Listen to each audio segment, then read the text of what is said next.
Here it is. Here it is. The world famous, the critically acclaimed Sunday night live stream. Can you believe it? Can you believe it? We're back again. That's crazy. That is crazy.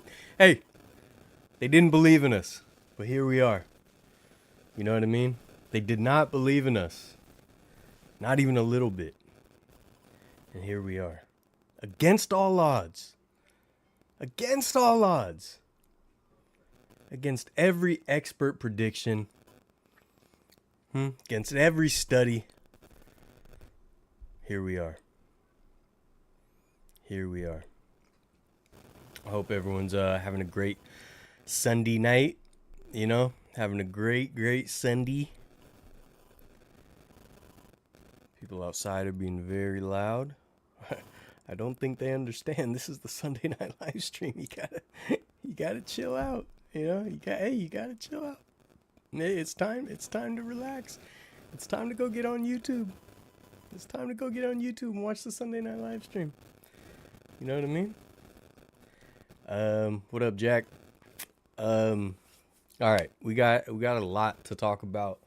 I want to talk about the Oakland Coliseum night. Drink of the stream, Zabawi Sparkling Agua Fresca La Piña. Okay, these are pretty good if you never had them. It's like a pineapple kind of sparkling little thing. What up, man? How's it going? You know, the Giants pulled out a series victory against the Bums. I don't really want to talk about NBA news because I'm sad. You just brought it up. Chris Paul era is over. You know, I was one of the ones that hated Chris Paul just as a basketball player. You know, it was fun to root against him and hate him. And then, you know, I felt like he was a good warrior for a very short time, but he was a good warrior. So, you know, it is what it is. I'm not really upset about it, but, you know, it's one of those things that just makes you think. Obviously, I'm more trying to avoid the conversation about Clay. And since there's no, you know, major news besides that some people are saying the Warriors aren't going to re-sign him no matter what, saying he has a couple meetings with some teams. Other than that, there's not a lot of news. I don't want to touch on it yet because it's going to make me very, very sad. Very, very sad. Very incredibly sad. I think Paul George is probably going to go to the Sixers. I know that's like the leading contender, and plus it just makes sense. I don't know, he just makes sense on the Sixers, so I see him going to the Sixers. You know, I think Wemby could definitely use a veteran presence like Chris Paul and Pop there for Wemby and for that young team. I think that was a good pickup by the Spurs. But I'm sad though. I don't want to talk about it. You know what I mean? What up, T from the 203? What up? What's up, Ruben? If you're working, also appreciate you following the Upper Bowl podcast. Oh, no worries. Thank you. What else? Yeah, so Giants should have had the sweep. Honestly, we were a couple swings away. Right, we had multiple chances to walk them off yesterday, and then they ended up blowing us out. How crazy is that? How crazy is it to go from literally one swing away from ending the game? A couple balls away. We could have walked it off again. A walk-off walk. We were that close to walking it off and winning, and they ended up beating us by 7 runs. That was crazy. But anyways, we got the series win. It just sucks that those Pantone dummies were there for that win. You know, whatever. Anyways, yeah, this is good. Let's get that first sip in. Evie, what up? That's good. It's very, very hot in here, like I told you guys before. I tried to have a fan on and stuff. It's not working. All right, what else? What else did I want to touch on real quick before we really get into the beef? You know? Oh, congratulations to the Florida Panthers winning their first Stanley Cup, and they didn't blow it. They almost blew a 3-0 lead. And they almost blew a 3-0 lead. And luckily they didn't. Otherwise, they would have been memed to death forever, for all time. And as a Warriors fan that dropped a 3-1 lead, I kind of wanted it to happen. But still, it was cool. Florida Panthers got their first Stanley Cup. So that's always awesome. And speaking of hockey, how excited are you guys? Who's excited out there? Because I am. I'm a Sharks fan, all Bay Area. But how cool is this? Where'd it go? Look at that. The Ducks went back to the old school cartoon logo, the Mighty Ducks logo. I think it's sick. It's like a little updated, very similar. I don't really like these colors still. I miss like the old eggplant color and stuff that they had. But still, the fact that they went back to this logo because the D with the webbed feet was weird. But this, one of the best logos in sports. You know what I mean? Super cool. So, yeah, shout out to the Ducks for that. Very, very good choice there. Who's beefing? No, I'm saying the beef of this Sunday night live stream. Yeah.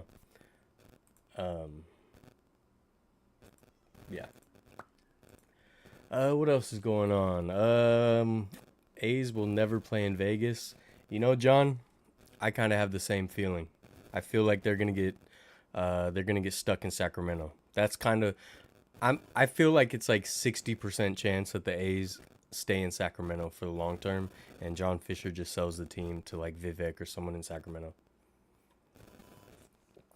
This is a Bowie Agua Fresca La Pina. Very good. Who's got more hope in the future, Giants or Sharks? Giants. Well, I mean, Sharks have, the draft pick. There's some hype there, but I think that'll take a while. Honestly, the Giants have a ton of talent. We've been just racked with injuries like crazy. Nobody has played up to their usual, expectations. Chapman, Soler, Snell obviously has barely even played, and when he did, it wasn't good. So I feel like, honestly, the Giants are a really good team under the surface. Just they're not putting it together. So if they put it together, they're a playoff contender. The Soul are undefeated? Really? What's up, Diosa? I gotta look that up. It's a crime that Dodgers fans invade Pac-Bell. Look, it's the rich kids flexing the car their parents bought them. It's whatever, They're privileged and they're gonna be hyped. They're a trendy team, Ignore them.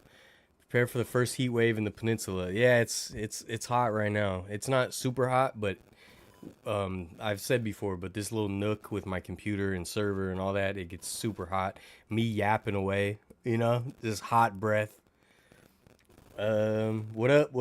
I live down in South Florida. The parade was super rainy. So did you go to the parade? That's pretty cool. I love how they had the Stanley Cup going to Bender or whatever. Yeah, look, the Stanley Cup like festivities are awesome. The whole idea of the Stanley Cup is awesome. It's cool how they take the rings off. So when they fill up, they take the ring off and they go store it in the Hall of Fame or whatever. I don't know where they put it. But yeah, Stanley Cup's awesome. Now the San Jose Sharks need to go back to the OG Sharks logo in late 90s uni. I agree with that. I do like the alternate with the shark fin from last year. I think that was sick. Thoughts on Bob Melvin so far? I feel like he's not even there, to be honest. I don't really know what he's doing.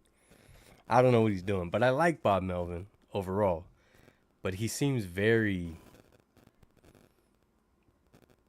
like, I just don't know what he's doing. You know what I mean? Like where Gabe Kapler was so micromanaging, Bob Melvin seems the whole, like, polar opposite, just hands off. I don't know, but I'm probably, I'm not in the dugout, so I was at the Elbow Room on Tuesday afternoon. Panthers players are getting it after and on Tuesday and Wednesday. Dude, I bet they're going crazy. Well, anyways, yeah, congrats to the Panthers fans, man. That's super cool. What else did I want to talk about? Uh, you know, I think I told you guys they had a Rickwood Field San Francisco Sea Lions hat with a patch, a Rickwood Field patch, and I only saw it for a moment, and then now I can't find it anywhere. One of you told me it was on eBay, so there's one on eBay, and they want like $125 for it. So I'm like, where'd this hat even come from? And then so it's funny because I looked at it and I like saved it. So now they keep sending me offers like, oh, the seller is offering $115. Like, I'm not spending that much on a hat. No, sir. Um, but oh, I didn't grab that. I got some Rickwood Field patches. I'll show you guys my Rickwood Field swag in a little bit. I told you guys last week that I was shipping some of it home. It finally came. So I'll show that in a little bit. Playoffs are back in Oakland. Oakland Soul are 9 wins, three ties, 0 losses. Oh my goodness, they're killing it. I still got to go to a game. Kings in talks to trade for Brandon Ingram. Man, I want the Warriors to get Ingram. That's what I want us to go after. I think he'd be good in Wiggins' spot because I don't know. I think something's wrong with Wiggins. I don't know. Like all the leaves of absence. If he's playing hurt or something, I don't know. I think something's wrong with him. I appreciate everything he did, but I think we need another like small forward like that. And Ingram would be a good fit, I think. I have whatever they have, and they think they can sell a hat for 115. I know it's crazy. I was on Clay leaving the Warriors. What's up, Jake? I mentioned I don't really want to talk about it yet until it's official, because I'll be super sad. I don't want Clay to leave. I think the Warriors. I've said this before, but like, I don't like the fans or the organizations that want to move on so quick, or just don't appreciate what you have and what you've had, because people who just like want to move on from that era, there's not right around the corner, there's not another greatest shooting duo of all time and 4 championship run. You know what I mean? Like, they don't understand how rare that is. So like, yeah, if it was guaranteed that if we move on from Clay and Draymond or whoever people want to get rid of, if there was a guarantee that, yeah, we'd get another 3-4 championships, but that's not how it works. I feel like some of these fans were not fans for the 80s, 90s, and 2000s. Because for me, it's never going to get better. Like, I promise you, it's very, very, very unlikely that we will ever, as Warriors fans, have it as good as we've had it this past, 12 years? Like, I would say, like, 2012 is when they started, like, doing their thing. We'll probably never have it this good again. So we might as well enjoy it, give them all farewell tours, let them go out on their own terms, and, delay rebuilding a couple years. I don't mind doing that as a fan, because I know how lucky we were. And I think people are unappreciative of that, and they just want to, like, oh yeah, but we need another, and they can't take it. And I don't know. I think people are just so greedy, and just they want, just instant gratification and stuff like that. And so because of that, I would rather we just keep Clay and let him go out on his own terms. But I'm just a dude. Hat better come with a Cepeda jersey. Oh yeah, man, I forgot to say, R.I.P. the baby bull, Orlando Cepeda. Another one. We lost another one. And like,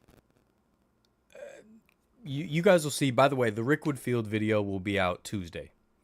Okay, Rickwood Field, my official video. I'm very, very proud of it. I've been working very hard on it. It'll be out Tuesday. So when Orlando passed away, it kind of made me realize, like, obviously I'm a huge Willie Mays fan. I know all about Willie Mays. I know all about his career. I know all kinds of stuff about Willie Mays. And with some of the other Giants Hall of Famers, Orlando Cepeda, Juan Marichal, Gaylord Perry. I realize like I don't know nearly as much about their careers. Like obviously I know who they are. I know like the big moments and big things. But with Orlando Cepeda, I really went back and looked at his stats and stuff, and it's like, man, that dude was so good, you know? And it's just like he's overshadowed because he played next to Willie Mays. But you look at his stats, like dude was incredible. You know, I think his batting average for his entirety, the entire tenure with the Giants was like 307 or something. Yeah, dude was incredible. What up? What up, Dirty Harry? 4th of July plans? Working. He connected with Damon Bruce at Guy Rules. I have not. I saw he was at a Oakland Ballers game and stuff like that. So he's been supporting the like the Oakland Cell movement and all that. So that's super cool. It's like Toy Story dropping Woody for the new Buzz. Exactly. Exactly. And the thing is, dude, we're not gonna just suddenly turn around and have the greatest shooter of all time, the pound for pound GOAT. Like that's just you don't just stumble onto that. I wish fans would get that and just like it was the same thing with the Giants when the players were getting old and people were like, we gotta get rid of everybody. And it's like, why? Why? We won 3 World Series. You know how rare that is? You know how difficult that is? Just enjoy it. Let's just hang out. You know, let's coast until they want to walk away, just like Buster Posey did. And then we can rebuild. And then we can try it again. But like, to be so unappreciative. And it sucks that Clay is now being memed because he went 0 for 10. Like, he's one of the greatest shooters of all time. I mean, I think he's probably the second best shooter of all time. A lot of people rank people above him. But people, I don't know. People are so unappreciative. Do you think they use analytics in order to justify the trading or letting players sign somewhere else? Yeah, absolutely. I always love Clay, my favorite player of this generation. Yeah, I mean, don't blame you. I don't know if I'd say he's my favorite, but he's top 3. What's up, Jake? He's not at work right now. Giants being the Dodgers made my day. Absolutely. Goodbye, A's. Hello, Ballers. For sure. Cepeda's one of my grandpa's favorite players. I see why, man. Like, it's one of those things that I didn't appreciate him as much. Speaking of unappreciative fans, you know what I mean? Like, I knew the legend of the Baby Bull. I knew all that, but like, really look at his stats, and you'd be like, oh my God, this dude was raking. Sometimes we forget just how good some of these players are because the person right next to them was just a little bit better. Yeah, for sure. Clay is kind of like Orlando Cepeda, you know? Playing next to a GOAT. What up? What up, Sam? What up, Avaholic? There's a couple other things I was gonna touch on. Speaking of the Giants game, man, I'm a huge fan of Spencer Bivens. Huge fan. If you guys don't know, he made his start today, and he's had just a crazy road, crazy road to the major leagues. He's played all over the world, and man, he pitched great today. He pitched great. Here he is with the San Jose Giants. I'm a big fan now. He pitched tremendously. He struck out Ohtani. Just a great job. He came in relief a few days ago, was it? I forgot. And that's when I kind of like learned more of his story. Just a crazy trajectory. He's 30 years old, making his MLB debut. I'm a big fan. So as a Giants fan, I think this is someone we should get behind and be excited about. Shout out Spencer Bivens, man. I had to speak to Orlando Cepeda on the phone a few years ago. What? How's that? How'd that happen? How did that happen? Oh, guys, I could not remember. Can anyone that remembers, last week, did I tell the story about the older lady at the museum in Birmingham? Did I tell that story? And when I told her I was from San Francisco? Please remind me, because I have something to add if not. Yeah. Just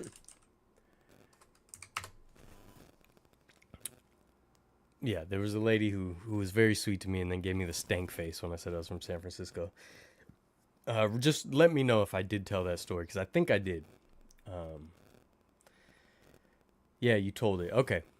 I just wanted to say if you missed that last week I really enjoyed that live stream. Um, it reminded me of a Mark Twain quote that I thought about after, and I just want to add to this. So consider this a slice of the live stream that should go to last week, right? There's a Mark Twain quote that I think is incredibly important. And Mark Twain, I know everyone knows who Mark Twain is, but like really read Mark Twain. He was just such a witty, clever thinker. Um, and I find myself agreeing with him on most things. But one of his best quotes is travel is fatal to prejudice, bigotry, and narrow mindedness, and many of our people need it sorely on these accounts. Broad, wholesome, charitable views of men and things cannot be acquired by vegetating in one little corner of the earth all one's lifetime. And I think that's incredibly important. Exposure, education, meeting people. And if there's a group of people you don't like, just force yourself to spend some time with them and get to know them. I bet, you know, a lot of that would wash away. Um, So yeah, that's one of the reasons I like to get out there, right? I like to meet the people of Birmingham and not just have judgments about what Alabama is because I've never been there. And that lady, she, like I said, she had never flown, or she had flown one time in her life and was super judgmental when I said I was from San Francisco. Even though she's overall very sweet, probably a very kind person. I'm sure her family loves her. Um, but travel, it's important. Meeting people, it's important. I just wanted to add that on to last week. San Jose Giants have a really good first baseman that's coming up. Watch out for him. I met what's his name? This guy on the the San Jose Giants. I met his parents at Rickwood. They have a bus. You'll see the bus in the episode. They have the bus. We do a video where Mark Twain lived here in California. I've wanted to do that. I did do a video at the Mark Twain cabin years ago. If you go back on the channel, the Mark Twain cabin it's actually a recreation, but I think the foundation and the chimney are original. But this recreation was built like 120 years ago, so even that's old. It's where he wrote one of his first big stories, the jumping frog of Calaveras County story. I've touched on Mark Twain before, and I definitely want to do more because I love Mark Twain. Super random. I was at a basketball tournament in Roseville today. Met Kenny the Jet Smith. Cool, dude. I love Kenny Smith, even with his knees knocking together. Have you guys seen all those memes? His legs are all messed up. He was one of the guys. I hated the Houston Rockets in the mid '90s.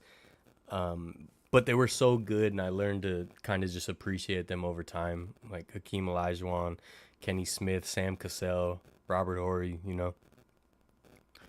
That's super cool you met him.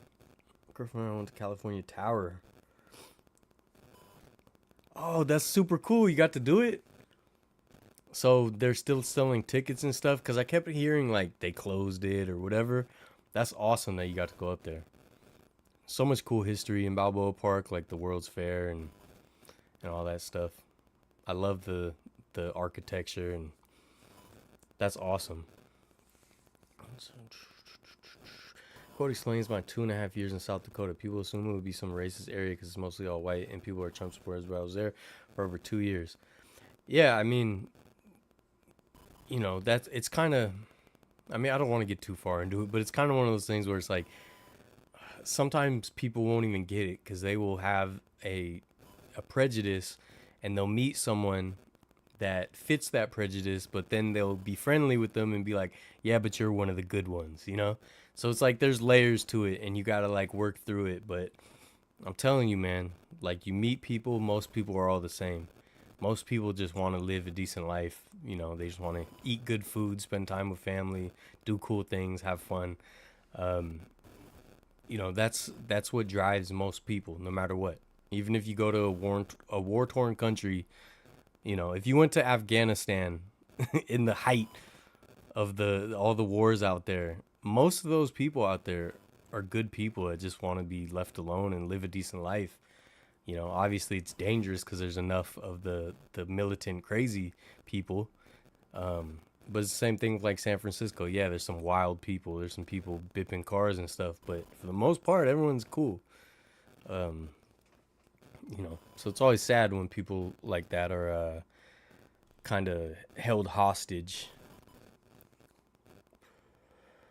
Oh man, it's hot. As a Latino, never once felt any prejudice. That's awesome, dude. That's super cool. What's up, Josie? Like South Dakota or both Dakotas, like so many cool places there I want to see. I want to go to Deadwood so bad. Oakland Soul made the playoffs. An undefeated team. Playoff games on Friday. Man, I want to go so bad. I'm like so busy, man. That's awesome though. Most everyone is the same. We all look at the time, and then 3 seconds later, forget what time it is, so we have to look again. Yeah, exactly. All right, let's talk about the Ballers game that I missed yesterday. So, um, the Oakland Ballers had made a deal to play a game at the Oakland Coliseum. That game was set for June 29th, 2024. But the A's found out a way to block it. So the A's did not want the B's to play at the Coliseum, the C, right? So at the Ballers game yesterday, they did a Coliseum night at Raimondi Park. Um, and it was presented by Last Dive Bar, our friends at Last Dive Bar. Um, if you're not aware of Last Dive Bar, this stuff's getting me. Stuff's getting me. Last Dive Bar is a fan run, a fan started, fan founded group. They sell all kinds of cool swag. They help with all the events, the fan events. At one point, they were working with the A's. And now they've been, you know, a big part of all the sell movement stuff and all that. And now they're, you know, working with the Oakland Ballers. So the Last Dive Bar took part in that. They helped set up the Coliseum night. Gamer Athletics, our good friend Gabe, you know, he was part of it too. 33 Customs. So Rob, NorCal Nodders, and his wife Mela, she sang the national anthem, which was awesome. Yeah, so it was just a really cool night dedicated to the Oakland Coliseum and starting a new chapter in Oakland sports. God, it's hot in here. I'm sweating so bad. Went to Mount Rushmore.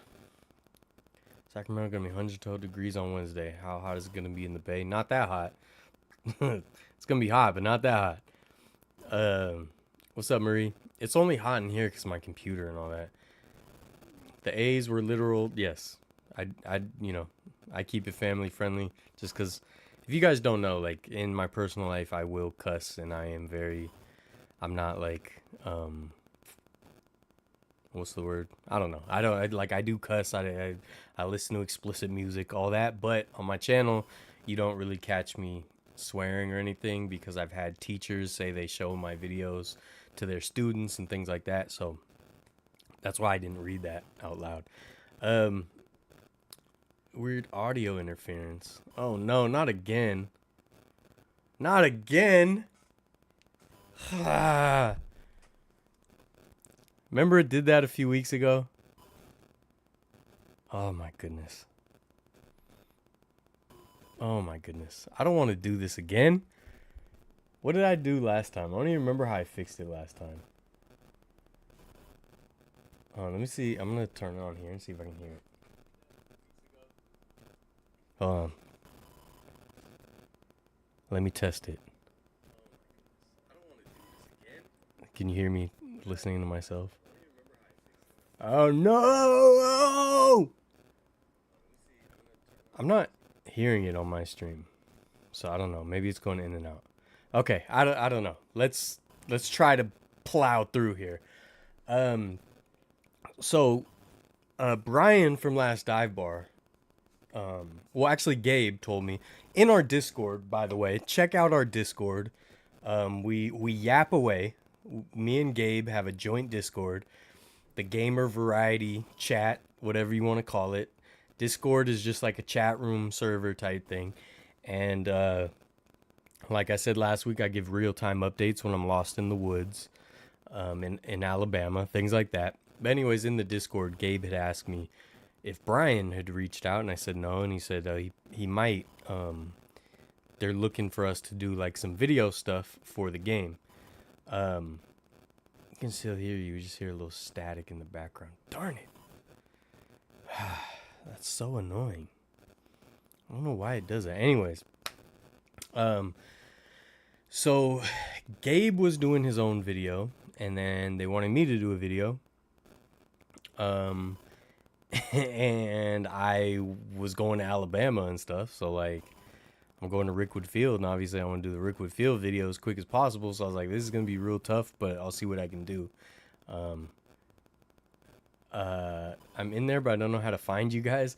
In the description, there should be a link. If you click that at some point, then it should take you to the room. But so it was real tight with the time, right? So I got back from Birmingham, and I started doing the Rickwood video, and I was like, I could probably knock out the Rickwood video and then knock out the video for the Coliseum night at the Oakland Ballers game. So I'm like, okay, all right, this is gonna be tight. It's gonna be real tight. Then I realized it was already like the 24th or 25th, and I'm like, oh my god, wait, time flew by. It's almost the 29th. And obviously they wanted the video ready like before so they could hype things up. So I paused the Rickwood editing, and I was actually writing a bunch of stuff for the Rickwood episode. I was writing a bunch of stuff, and while I was in that flow state, I just wrote the video for the Oakland Ballers video. And then the next night, I edited all of it in one night. So it was like a 24-hour video. So it's on the channel. I don't know if you guys saw it, but it is on the channel if you want to check it out. I need to like do a better thumbnail, I guess. But they posted it on social media as well. But the cool thing is they played it. They played it at the game. That's kind of what it was for. So they played it like pre-game, which was cool. I think Gabe's video was played, I want to say 7th inning. He did a really fun video showing all the history of Last Dive Bar at Oakland games. A lot of fun times and stuff. It was really cool. And watch that. Go watch it. It's on Gabe's channel. Go watch it because it'll show you why I've become friends with all these people in the last couple of years. They're just fun, good people. You know what I mean? So check that out. I'll ask Sister Athletics. All right. I joined earlier this week. Super fun and laid back chats, and happy to be more connected to the variety squad. Yeah, man. It's just, I thought it was a cool way for people to just share ideas and stuff like that too. And just like, I put a lot of like updates on Instagram, but not everyone's on Instagram. It's just kind of a way to keep everything in one place. And people can, chat amongst each other. Doesn't even have to involve me. I think we have a pretty cool community here. It's not huge, right? I'm not Kai Cenat, but, there's a lot of cool people. So, yeah, join the Discord. It's a lot of fun. Yeah, I was at the Ballers game. It was so surreal to hear and see your video on the video board and Gabe's video and Casey's video. That's cool. I still haven't seen Casey's video. But yeah, what editing software do you use? Adobe Premiere and After Effects. Just curious and off topic, what gets you into that flow state? Nothing, and that's the hardest part. Finding the flow state is super difficult for me. And for whatever reason, as I get older, it seems to be harder. I think just because life is more stressful. It was a lot easier when I was like a teenager in my mom's house. Less worries, didn't have to pay rent.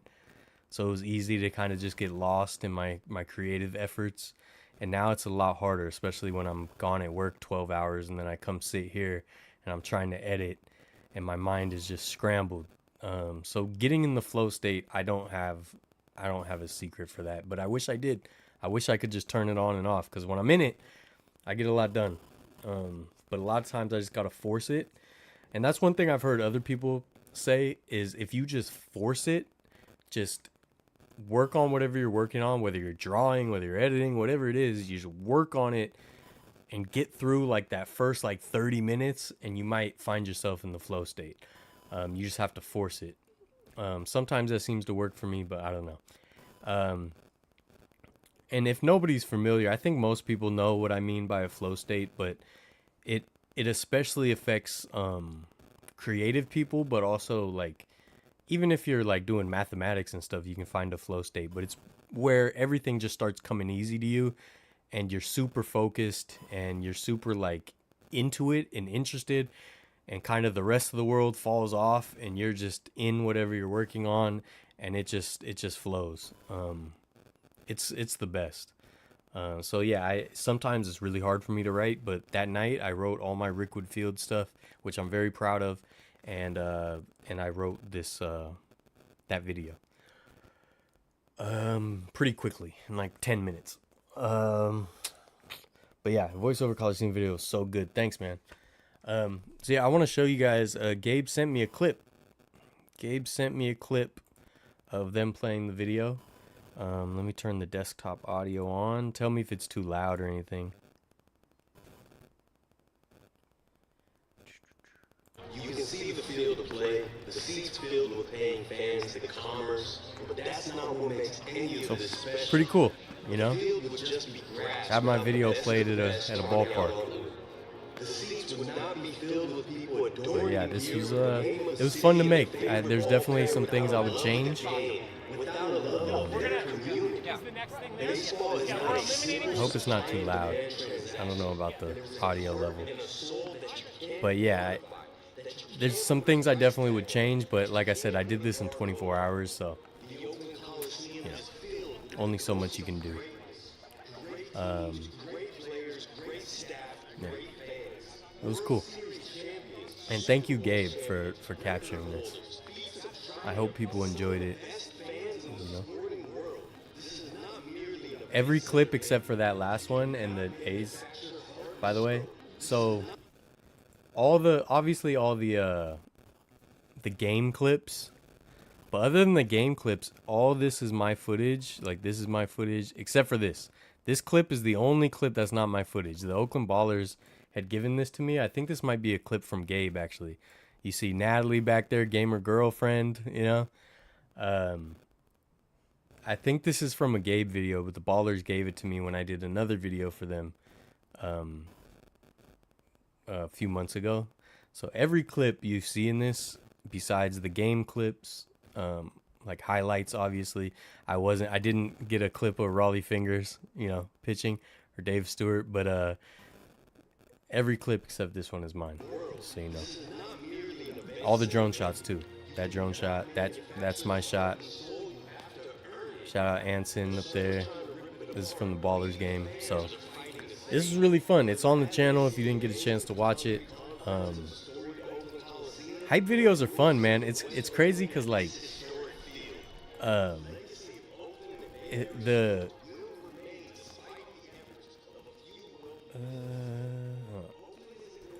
so when Gabe first asked me to do that Unite the Bay video a couple years ago now, or not a couple years ago, what was it, a year and a half ago? Or was it just a year ago? I don't remember. I think it was only a year ago. It was like last June. So a little over a year ago. For some reason it feels like a couple years ago. I didn't even see this end of it. I don't even know what Brian said. I gotta go watch that again. When he first asked me to help with the hype video for the Unite the Bay game, I was really excited because I always wanted to do a hype video. I've done kind of like hype video things, but not like that. So there's a video that was awesome with this poet for the Golden State Warriors 2022 run. Let me find it real quick. That I really liked. I always like hype videos, by the way. They get me. They get me. I used to watch what was the show, 24, to hype up the fights, like the Mayweather, Miguel Cotto, and stuff like that. They would have like the 24-hour. What was it called? 24-hour? I forgot what it was called. And then when they moved to Showtime, they had one too. I forgot what it was called. But I just love like hype videos and stuff. But this one, hold on, which one is it? It's one of these ones that they did for the Warriors. Was it this one? Oh yeah, this one has Draymond Green. So I'm not gonna play the whole thing so it doesn't get claimed. But Draymond Green did this one. But yeah, this I really like this video. So you can definitely see the inspiration on what I did on the Unite the Bay video. Was it this one? No. Man, what was it called?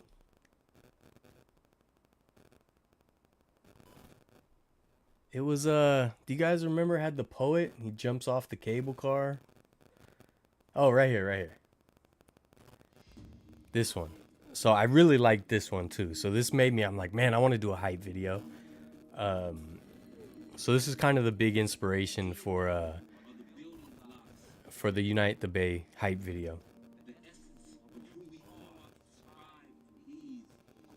Yeah, so this was a cool video. If you don't remember, this is from the NBA Finals in 2022.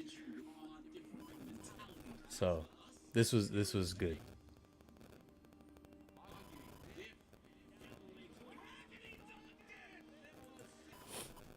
Yeah, this was a fun one. So go watch that if you never watched it.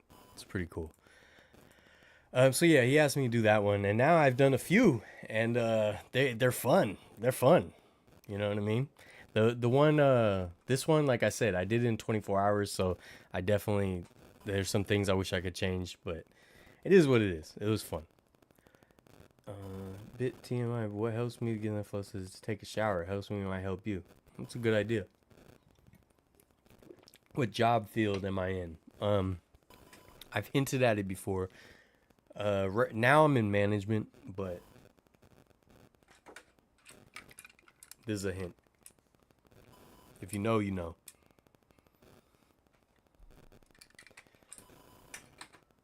But I'm in management, so it's hard to explain. I do a whole bunch of things, but I work too much. Voice fire, very cool. Thank you, Marie. The next Morgan Freeman, James Earl Jones. It's funny because I hate my voice. You have a good natural cadence for those kinds of videos. Thank you, man. Honestly, I don't know if you guys notice on these live streams, I have trouble speaking. Like, I stumble on my words a lot. I stutter. So sometimes recording those can be an adventure, to say the least. On the United the Bay video, my dad and I were hyped, and you honestly had us up even more for the actual day. And oddly enough, first time I met you, dude, I'm glad. You know that was the intentions, man. I wanted people to know like why I care about this stuff, and also you guys will see in the Rickwood video, you guys will see why I kind of talk about why these sports things mean so much to all of us. You know, obviously I've talked about it, how much sports means to communities and people and families and friends and all that. But sports is it's a catalyst for change. It's a catalyst for a lot of things. Whoa, my webcam. My webcam has a built-in light and it died. Don't do that. It's not even that old. Remember, I just bought a new one like not that long ago. Don't you do that. Don't you dare. What's up, Jamie? Oh, you're perfect for narrating. Thank you. But I'm telling you, I stumble on my words a lot, so sometimes I have to re-say things. 100 times. All right. What else was I gonna show you guys? Oh, some of these pictures. See, some of the last dive bar stuff. So it was cool. They did the last dive bar logo with the Ballers B.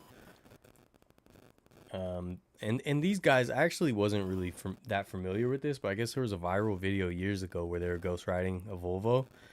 So they came out and they had the ghost ride the Volvo shirts and stuff. So they came out and did that.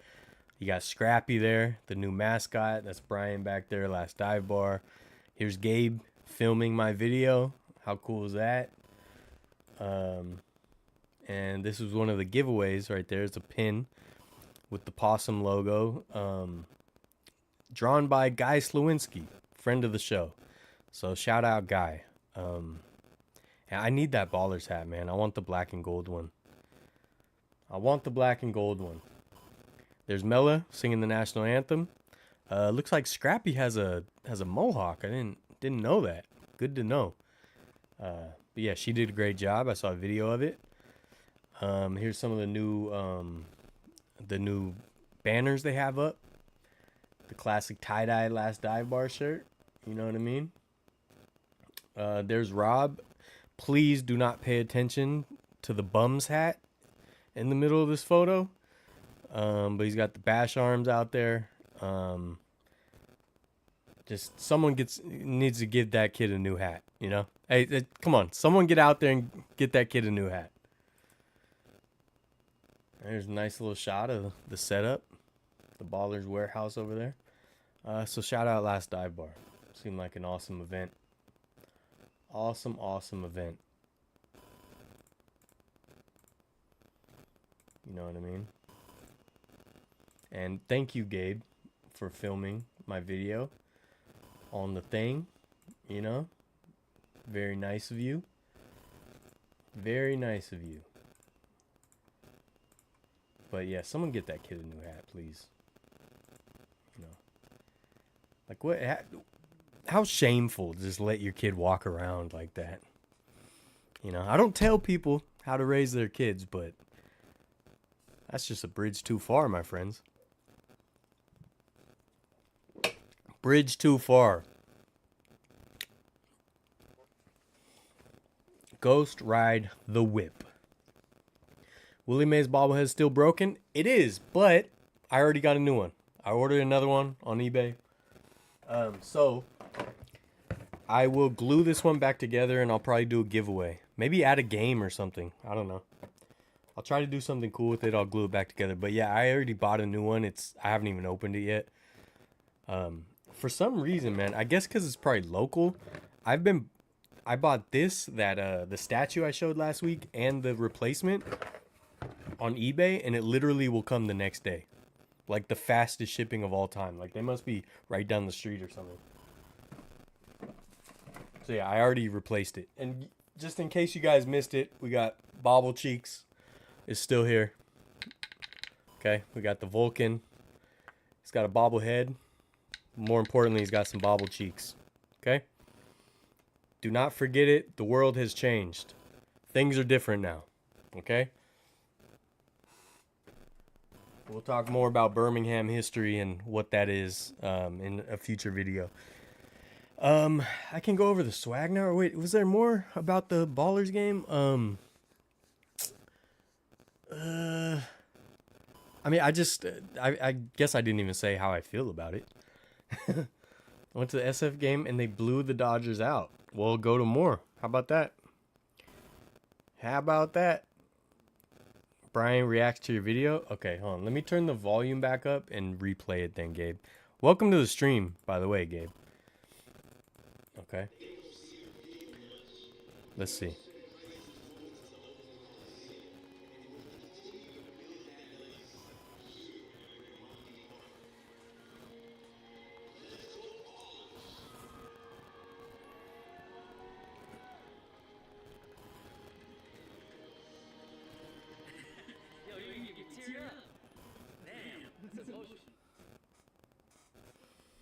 All right.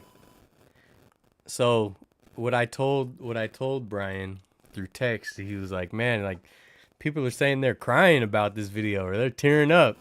And I was like, good. That's my whole thing. That's all I want to do is make people cry. And that's my whole mission, make people cry.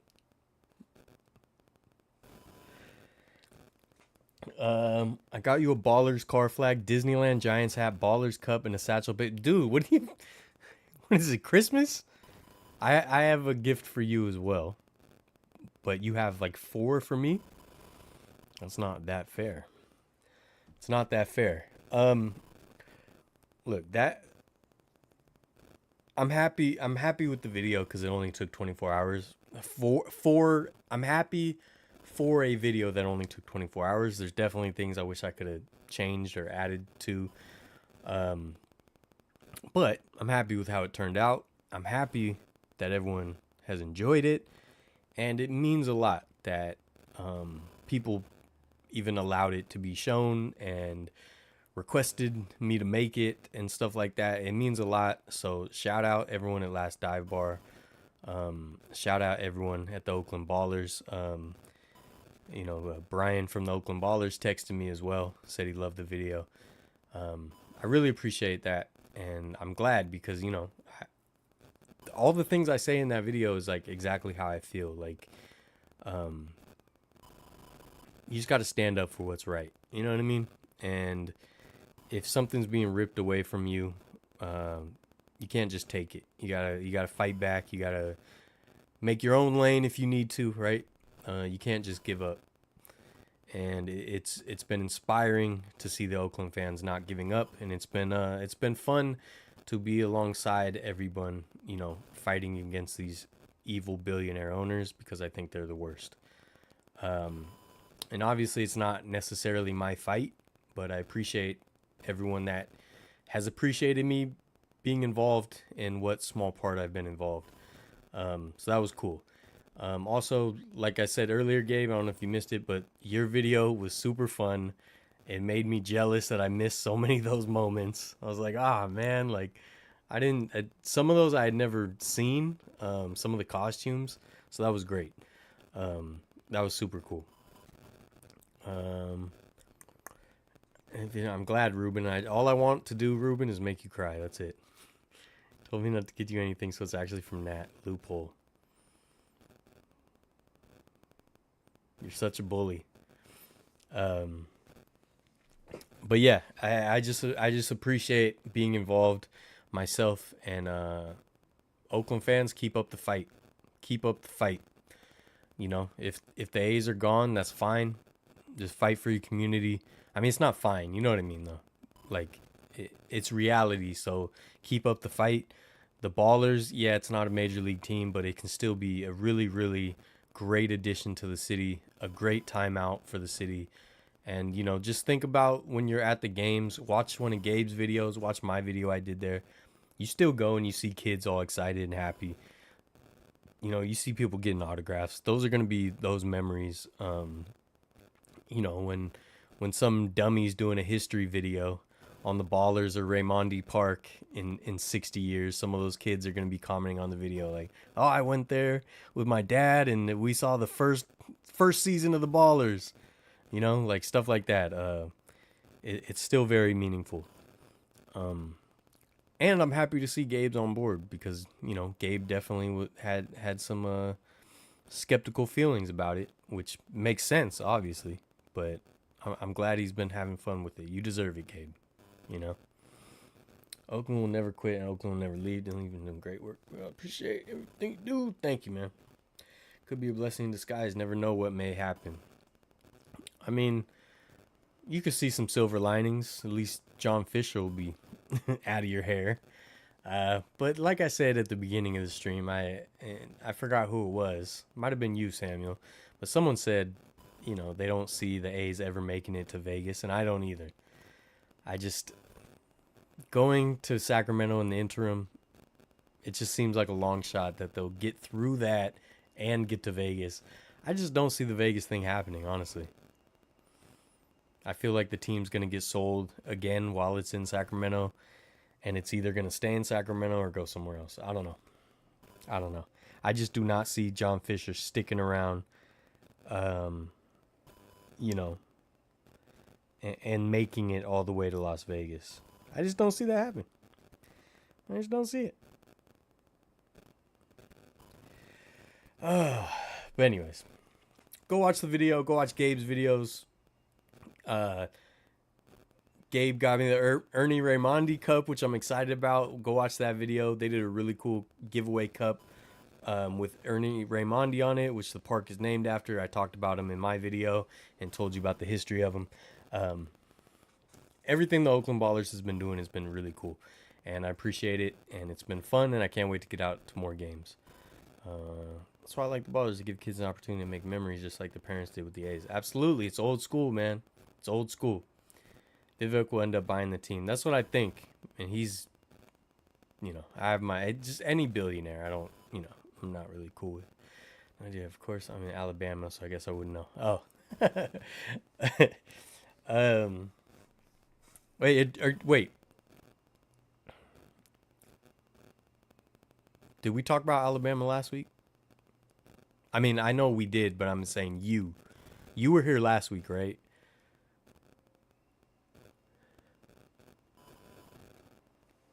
My brain don't work so good.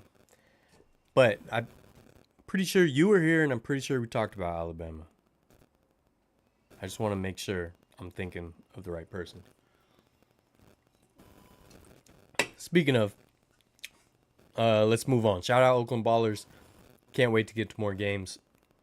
Shout out Gabe. Shout out Last Dive Bar. Use code GAMER at lastdivebar.com. Get your cool swag.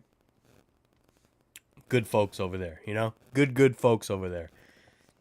But use code GAMER. Oh, by the way, I don't know if any of you have commented on my hat, but I like this one a lot. This is the Veracruz Azules. This was from an old Mexican pro baseball league in the 1940s. And the league they were dumping a ton of money. So they were trying to lure Major League Baseball stars to this Mexican league. And they lured enough, and they started throwing enough money around that Major League Baseball then started to ban any player that went to the Mexican league. So then players were scared to go to the Mexican league because then they couldn't come back. So this is the Veracruz Azules. I like this hat a lot. I've wanted to kind of recreate it with my own V, like a Vertlife V or a Variety V, with the old school style. This is from Ebbett Field's flannels. I got it with the strap back, but yeah, I like this hat. I got a bunch of Ebbett Field's flannels hats, and I don't wear them enough, so I'm trying to start wearing them more, yeah,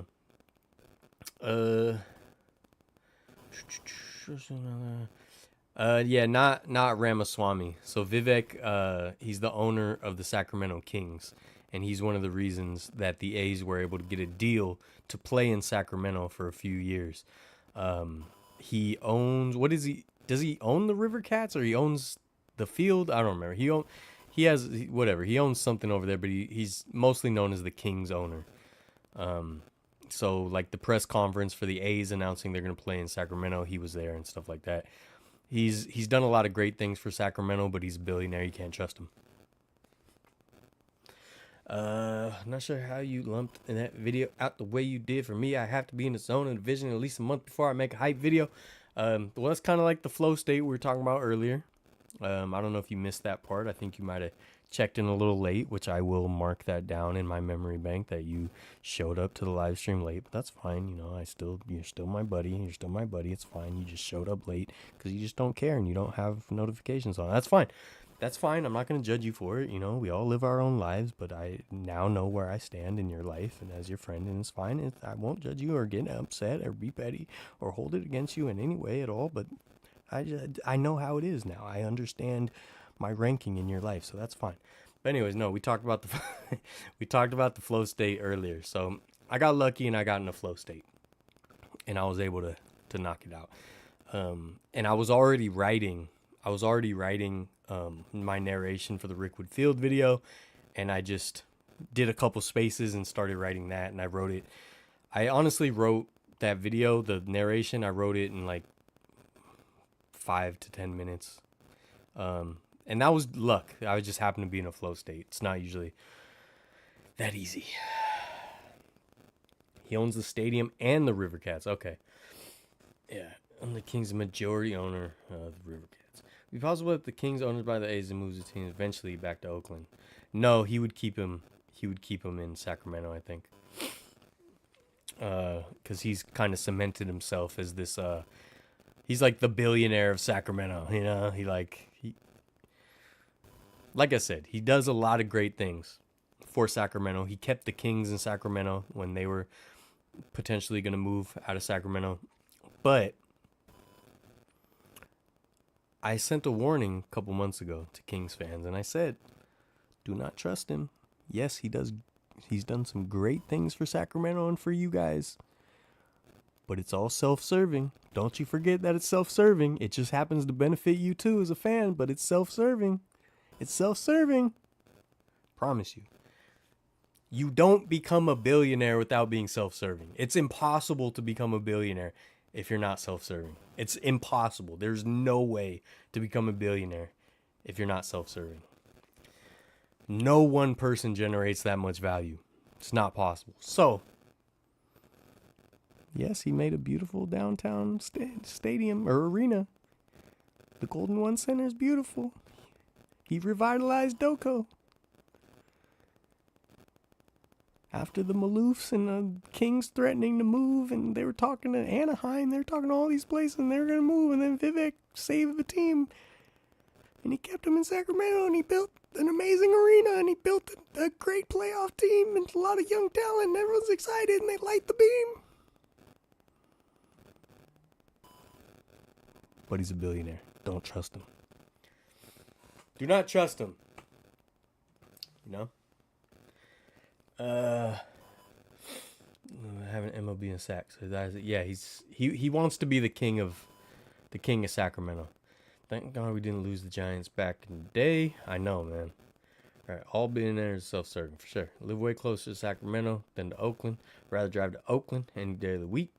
Vivek just simped the Fisher in baseball. Vivek just wants to be he just wants to be the king of Sacramento. That's all. He wants to be the man. Like I said, just know it's self-serving what he does. Even when he does good things. And it's cool when you hold their feet to the fire and they do good things.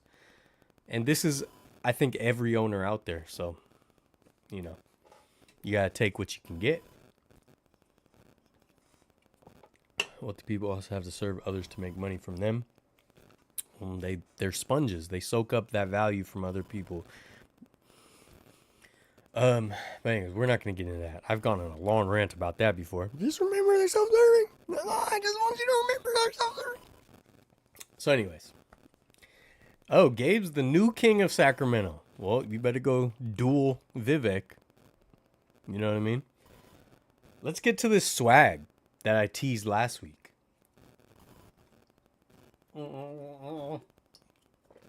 Okay. I'm going to show you guys some cool stuff that I got from Rickwood from Alabama. First of all, I got an official ball.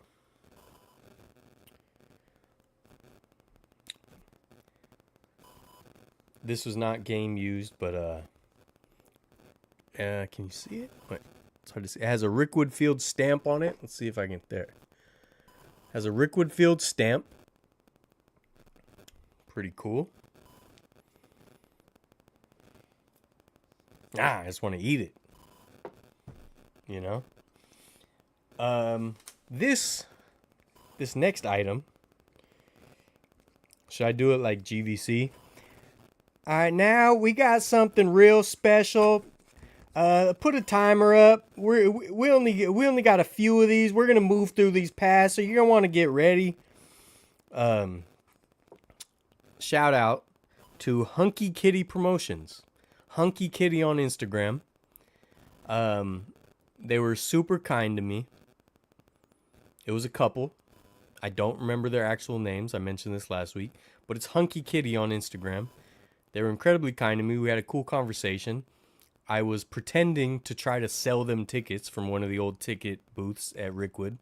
Because, you know, I'm stupid and I was filming a video and I was trying to sling tickets. at Rickwood Field. So Hunky Kitty just happens to be a really awesome graphic designer. Check out the Instagram, all kinds of cool graphic design stuff. And he made fans. Fans? You mean like me? No! Like fans, because it's Alabama. It's hot, guys. It's hot. So he made a fan, he gave me one. And this one, he did like a series of famous Barons, people that played for the Birmingham Barons. I don't know if you can hear the children yelling outside. But I got a Michael Jordan. Michael Jordan played for the Birmingham Barons. He gave me a Michael Jordan fan. He's got the whole collection back there, right? Willie Mays, Satchel Paige, Piper Davis, Bill Greason. So he gave me this fan and he made it. He also made like some souvenir tickets. I gotta hit him up, see if he can make me one. But yeah. So this was a gift from a fellow fan. Cool stuff. Really cool designs, by the way. Really talented. Fresh Prince of Sacramento. I was 100% sure he made the deal with John Fisher so he can easily buy them when Vegas falls through. Exactly. That's kind of what I expect to happen. Gamer for mayor. Give Gabe the fort in Sacramento. King Gamer Gabe. Fort Sutter. It's now Gamer Fort. Fort Athletics. Something like that. And then we got, let me open this up. I was going to keep these in the package, but then with the way they're printed, I feel like the plastic will like eventually get stuck on it and ruin them. So I'm going to take them out of the plastic. But there's two different souvenir balls. I'll go with this one first. Souvenir ball in gold. It says Rickwood Field there. MLB at Rickwood Field. You got the two team logos. So you got Cardinals, Giants, but you also have the St. Louis Stars. This is the jerseys that the Cardinals are wearing. And you got the Sea Lions logo too. And it's kind of a shiny gold. It might be hard to tell on camera, but yeah, I got a few of these, so I might do a giveaway of one of these as well. What's funny is these balls were like $15, I want to say, something like that. And then I looked on eBay, they're going for like $100 almost. So I'm like, oh, I should have just bought a duffel bag. I should have filled up a duffel bag. But yeah, at first I didn't like the gold one. I wasn't even gonna get a gold one. But then I just was like, I should get a gold one because just to get it. And I'm glad I did because it's actually pretty cool. Merchandise there costs way too much. Did you think? I thought it didn't seem that much to me. I don't know. But I spent like $400 on merch, so maybe I'm the wrong guy to talk about that because I am not good with money. And this has been a message from Dylan of Variety. But the ball I did want that I got at first before I went back for the gold one was the black ball. Look how cool that is. Black with the white stitching. Rickwood Field. Got the team logos there. You got the Rickwood Field logo there. Yeah, I like this one. This one's super cool. Woo! Yeah, so I got a bunch of both of these. I would have got even more if I knew they were going for what they were going for. But yeah, I want to do some giveaways with some of these, either gold or black one or something. I don't know. And I would really like, if I do more giveaways, I mean, I've done like the live stream giveaways before, which is always fun. But I kind of want to build the Discord, so I might just pick someone randomly from the Discord, something like that. Or if I go to a game, I'll announce I'm going to go to a game, and if you find me, you can get something. I don't know. Those are fun too. I gotta think what I want to do because I got a ton of merch. Yeah, the gold was cool. $70 for a t-shirt. Wait, $70. I don't think I paid $70 for the t-shirts. 70, was it really $70? Did I spend $70 on 3 t-shirts? I don't think I did. I don't know. I think I spent $40 a t-shirt, which is still a lot, but you know. Any plans to go to Jersey, see the old Nets arena? Yeah, I would love to. I would love to. I'm not good with money. Yep, save that quote, Gabe. All right, so yeah, those are the... I only got one of the game ball, but I got a few of the Suvi balls. You know, got to get a Suvi ball. All right, what else we got? I got a stack of stickers of the old Rickwood Field sign. So they have a sign like this that's painted, that they covered up for the game, by the way. But it's one of the Rickwood Field signs. So I got a few of the stickers for that. But super cool. Like a hand-painted sign. What else? This was, I didn't even look at this, but this was How Our Game is Won. A timeline of baseball's integration. So they were passing these out just as like educational. You know what I mean? Super cool. Josh Gibson there. And it's got a whole timeline of baseball integration and stuff like that. Pretty cool. Also, I totally forgot to mention this in the Rickwood video, so I'll say it now. That game was the first game with an all-black umpiring crew, which is super cool. I totally forgot to mention it in the video, though. So do not yell at me when the video comes out. I apologize. It was overwhelming being there and remembering everything I need to say, and that's why I had to do a whole bunch of narration. I got a couple patches. San Francisco, St. Louis patches, right? Simple patches. I don't know what to do with these yet. Don't know what to do. I also got these patches. Hold on. Oh, dropped it. There it is. Look at that. All right. I got a whole bunch of these patches too, so I might give away some of these.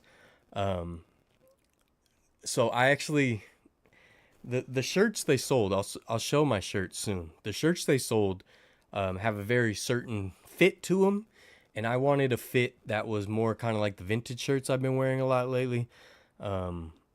So I ended up ordering a vintage shirt blank from one of my favorite companies, and I'm going to put this patch on the shirt on a blank so that I have my own Rickwood Field shirt custom made with this patch. It should be known as well, or noted. There was 2 places to get merch at the game. So they had the MLB, they had a big tent set up. They had a big like RV, what is it? You know, like the mobile, looks like a big rig and it opens up and they're selling stuff in it, the truck. So they had a bunch of places to buy merch, and that was all the MLB stuff. So that was stuff like these balls with the Rickwood MLB at Rickwood Field. That was these fan patches. That was, what else? Yeah, some of the other stuff. But there's also a museum on site that has a ton of cool old Rickwood Field stuff. And that is ran by the Friends of Rickwood. And the Friends of Rickwood have their own merch, their own swag. So they're the ones that do these patches, these stickers, stuff like that. Which is kind of like, I kind of prefer it. It's like kind of old school merch. But I ended up buying a ton of stuff at both. So I got a ton of the patches, got a ton of stickers and stuff. So it was kind of cool that there was 2 places, 2 different kinds of merch to get.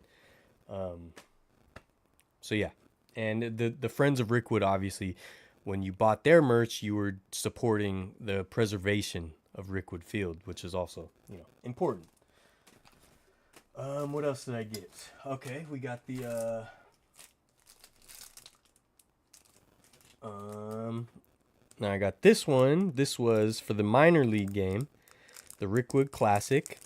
This was the Tuesday game. This was the game we were at when we found out Willie Mays passed away. So that's why I really like this pin now, and I'm glad I got it. Rickwood Classic, BBB, Birmingham Black Barons, against the Montgomery Biscuits. This was the game pin. So this is the game we were all at when the great one, Willie Mays, passed away. So I'm glad I got that. I got a couple of them. And then, of course, you have to get the official game pin of the Major League game. There it is. Sea Lions and the Stars logo, Rickwood Field logo. Had to get a bunch of these. So, yeah, I might do a giveaway with one of these or something, too. I don't know. I'm still trying to decide. I got a ton of it. I spent a lot of money. A whole bunch of money. And then I got some koozies, which was funny. So these, they were selling at the merch trucks and merch tent. They're selling these koozies, right? And I'm not a koozie guy, really. I want to get an ice cold Kenny Bo koozie at the Ballers game. If you see him, get a koozie. But I'm not really a koozie guy, you know. It's something I kind of look past. But what was funny is there was a Budweiser tent set up, and they were actually just giving these away for free. So there were some knuckleheads paying cash money, paying their hard-earned money to buy these. But if they just went 100 feet over to the left, they could have just walked by and been handed one. So I got handed a couple because I walked by so many times. But I got a koozie, you know.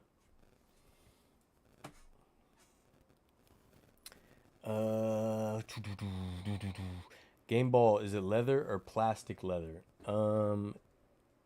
It kind of feels like plastic leather. I don't know. It says genuine leather. I mean, it's supposed to be the official ball that they used with the Rickwood Field patch and all that. Would have been cool to get a real one from the game.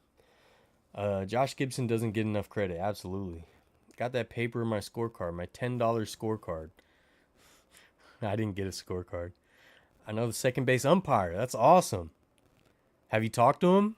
Or, like, are you close? Or, like, I wish I could talk to him. I just want to ask how it was, you know. What's up, CJ? I'm glad I got to be there, too. Video will be out on Tuesday, by the way. The custom tickets, I did order my custom ticket. I don't know if it came yet. I didn't see it, but I haven't checked my mailbox, so maybe I should. But my buddy, my new buddy, Hunky Kitty, also did some custom tickets, so I'm going to get one from Hunky Kitty. Got a membership to the Friends of Rickwood a month or so before the game. How cool. So I'm going to go back, by the way. I'm going to go back and I'm going to see it now that the circus has left town. Is that your variety hat? If so, where can I get one? No, I talked about this a little bit ago. This is a Veracruz Azules hat. This was a team in a Mexican league in the 1940s. I really like this hat, though, and then this logo. And I do want to recreate this kind of hat. Not exactly like this, but like I want to recreate an old school baseball hat with like a Vertlife V or something like that. Or variety. I don't know. I do want to do that. And I want to do it like this with the felt. I want to cut out the felt. I want to do it super old school. Probably get, because from Ebbets Field, you can get blanks. I might get blanks from Ebbets Field. Just like this, old school hats, and I want to do that. But, you know, I think I told you guys a long time ago, I had pins I was making, and then the artist kind of just kept flaking and falling through, so I had to get a refund on all the designs we made. It's hard to put the money up sometimes to get all this stuff done. But someday, I would love to do old school baseball style hats with either Vertlife or Variety or something like that. I think that would be really fun. But yeah, this is a Veracruz Azules hat from Ebbets Field. I don't know him that closely. Oh, okay. Well, if you ever run into him, ask him how it was. Have you seen Ken Burns' PBS documentary? Yeah, I have. Awesome documentary.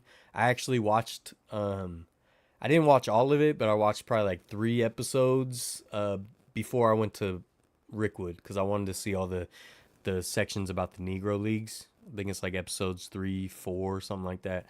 So I watched a few episodes again. Yeah, Ken Burns documentaries are super fun. Uh, Gabe, I want to make pins, but the artist fell through, so I need to find another artist. But I just haven't had the money. I have a few series of pins I want to do, and I'll do some limited runs, and they're super cool. I think you guys would love them. So maybe when I get some money. Evansfield Flannels is having a 20% off sale. Did you get anything yet? No, I didn't. I have a ton of their hats though, including this one. Um, I've never bought any of the super expensive stuff. You know what I want that someone maybe could tell me, but I think they stopped selling them or they stopped making them. But they used to have the field crew jackets. That was like the grounds crew jackets, and they had one for Candlestick and the Polo Grounds. But they were really expensive, and I never got one. And then I couldn't like I don't think I could find them, or I might be tripping. Maybe they're still there, but they were awesome.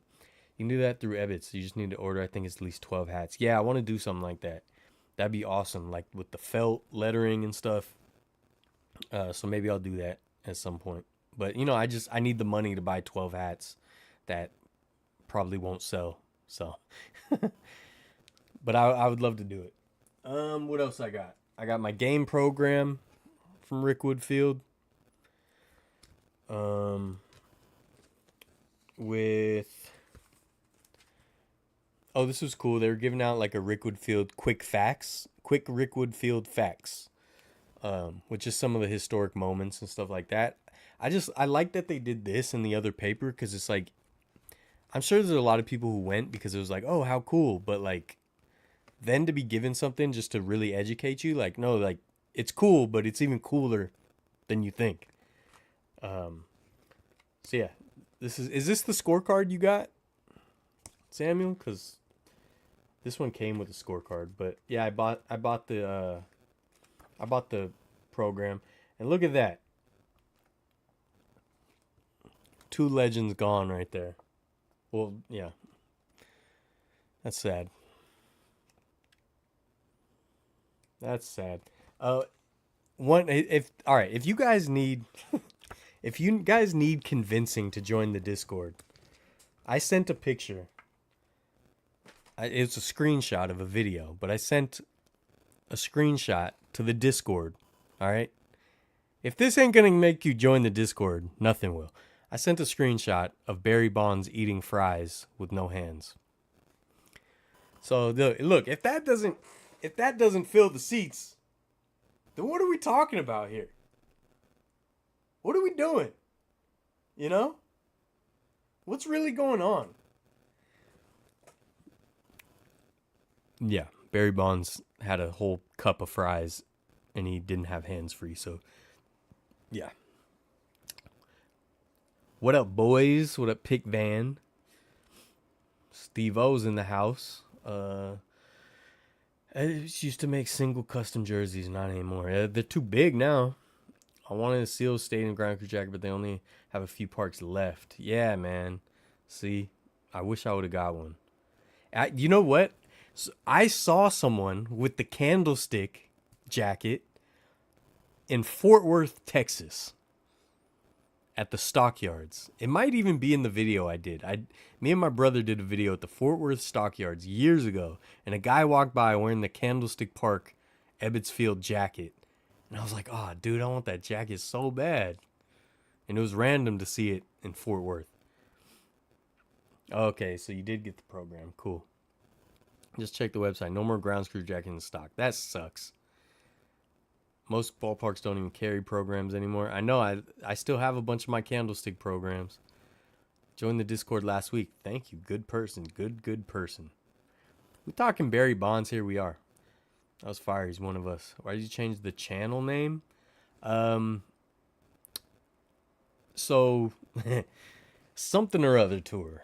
If you mean something or other tour to Variety, something or other tour was a joke between me and my brother. And over the course of doing this channel for years and years, it was just very hard to market that name. I mean, literally, if I would just meet someone and they ask like, oh, what's your channel? it took me 8 times of saying what the name was for them to get it. Um, and also once you understood it, it said what the channel is. It explained the channel. But if you didn't know what the channel was, like it just doesn't. It didn't help you understand what the channel was. So variety is just, I think it's easier. Variety with 2 V's. That's what I can tell people. Super easy. And it also just tells you what's going on. We do a variety of stuff. You know, we're talking about bobble cheeks. Okay, we're talking about bobble cheeks, and we're talking about baseballs. You know what I mean? It's a variety of things. Cheeks, balls. That's what we're all about here. Cheeks and balls. So variety just makes sense. I wanted a simpler name. That's pretty much it. So for a while I tried to push like Soot, like SOOT. But that is even worse in that it doesn't tell you at all what the channel's about. And I think my channel is a channel that it's not focused on me. So like I can't just be the brand myself. Like the channel has to be able to be promoted about what it's about, which is bobble cheeks and balls. You know what I mean? Bobble cheeks and balls, baby. That's what we're all about here. You should ask if you could buy it off him. What, his cup of fries? Imagine seeing someone wearing an Astrodome Spaceman Grounds Crew outfit. That would be awesome. That would be awesome. So much for family friendly. We're talking baseballs here.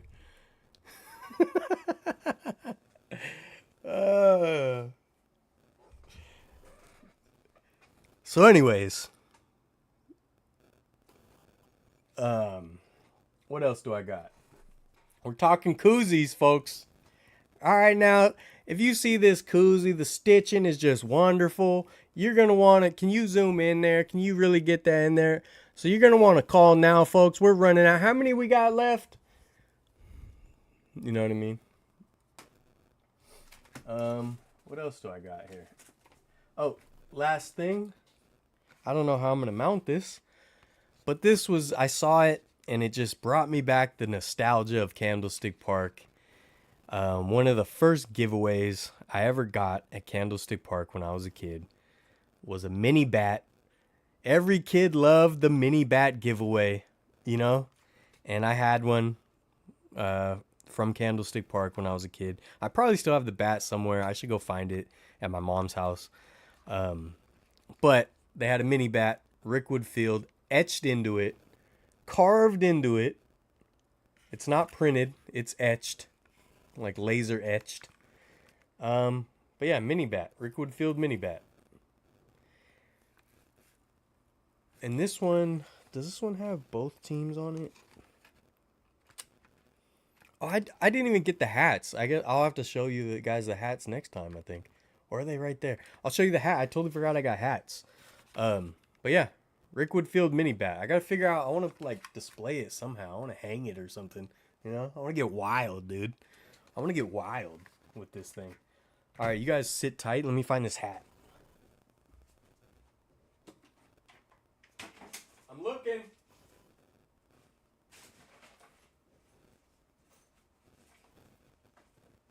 All right.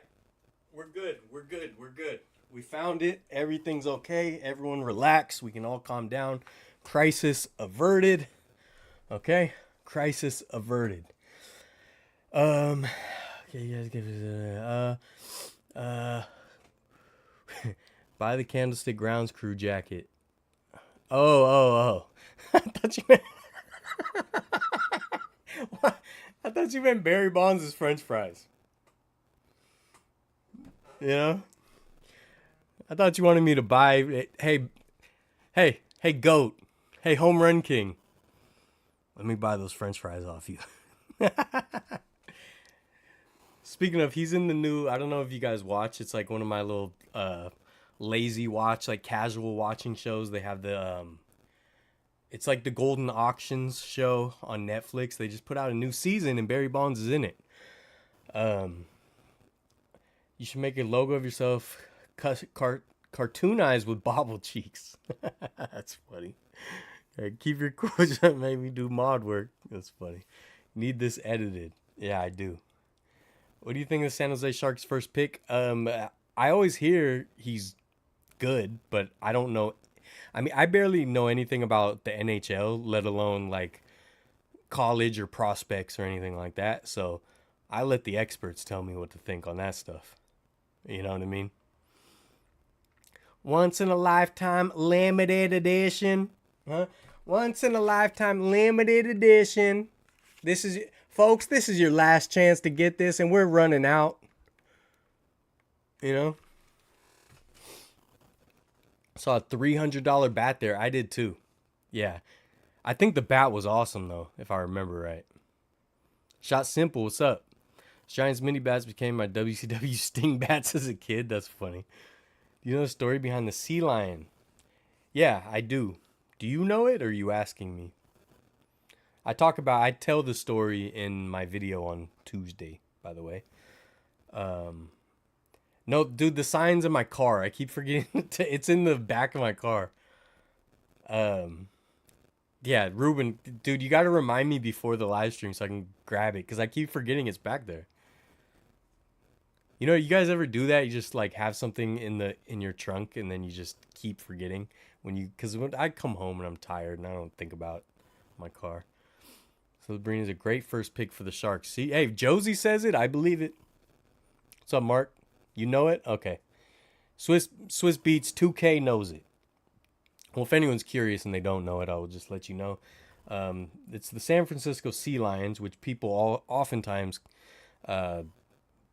confuse with the Seals, which was a different team. So the San Francisco Seals was the Pacific Coast League San Francisco team, and Pacific Coast League was a pretty big deal for a while, and it was another major league basically on the West Coast, but it never got as big as the National or American leagues.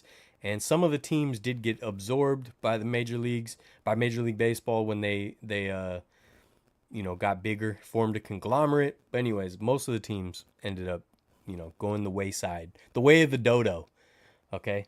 But so it's not the San Francisco Seals. But the Sea Lions, were a Negro League team in San Francisco. And they were, this was a very small league. They didn't have a lot of money. So they didn't have money for new jerseys, so they ended up buying hand-me-down jerseys from a defunct team called the San Francisco Cubs, and so they had Cubs on their uniforms, and they were the Sea Lions. So people think, is that a weird sea lion? Or no, it's a Cub, because they had to wear old defunct San Francisco Cubs jerseys. Another fun fact is it's hard to tell. People might not realize. But the bear, the cub, he's like sitting on a bell because they were representing the Mission District, and Mission Dolores has the bells. It's an old Spanish mission, so it's a bear cub sitting on a bell. That's the story, if you cared, or if you wondered what was up with the cub on the Sea Lions jerseys. Draft party at the tank. Oh, I forgot about that. It was fun. I have a wooden giveaway bat for my dad from Candlestick from the 80s. Do you want it? I'll buy it off you. I don't want a free gift, but I will buy it off you. I should have mine somewhere too, but I don't know where, so I would take another one for sure. Do I watch Brody Brazil? I mean, not all the time, but when he said something relevant to something I was interested in, I have watched him. Yeah. All right, I got a couple hats too. So got this hat, Rickwood Field hat right there. This is just like a dad hat. And they had two versions. So I got the Giants version, obviously. And it was funny because I told her, I was like, let me get that Rickwood Field hat. The Giants one, please. And she grabbed the Cardinals one. And luckily I noticed. I was like, oh, whoa, man. Whoa. Hey, I love Brandon Crawford just like the next guy. I need that black and orange, baby. Like, what do you mean? What are we doing here? What are we up to? You know? And what's the score? You know what I mean? So yeah, this is a cool, little simple casual hat. So I had to get it. I actually wore this. I was wearing this hat when I got lost in the Alabama woods. So if you join the Discord, you can scroll up and find videos of me being lost in the woods when it's almost 100 degrees and I have no water. And I'm wearing this hat. But yeah, cool little hat, Cool little hat. And then this is actually my favorite hat. I have not worn this yet because I don't want to ruin it. But just the classic Rickwood Field dad hat, Rickwood Field patch. Nice little khaki color. Yeah, I like this hat. This is a fun one. So this is the patch that's on the other hat that they're trying to sell for $125. It's on the side of a Giants hat. I'm like, yeah, you're crazy, my friend. I'll just wear this one. You know what I mean? So yeah, another fun hat. And then I'll show you guys also the shirts. We're just doing show and tell. Just a little show and tell. No big deal. Would it be blasphemy if I bought one of those Sea Lion S Giant jersey as a Dodgers fan? Kinda. Yeah. I mean, do what you want, though. Look, I would never wear a Dodgers jersey. Ever.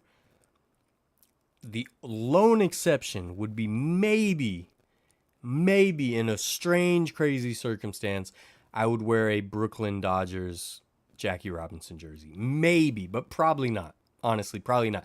If anything, I would display it. I'd be like, hey, isn't this cool? Jackie Robinson jersey. But I wouldn't wear it. But I mean, everyone has their own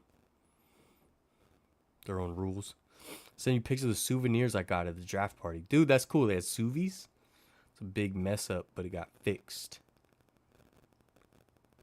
Wait, what? Oh, yeah.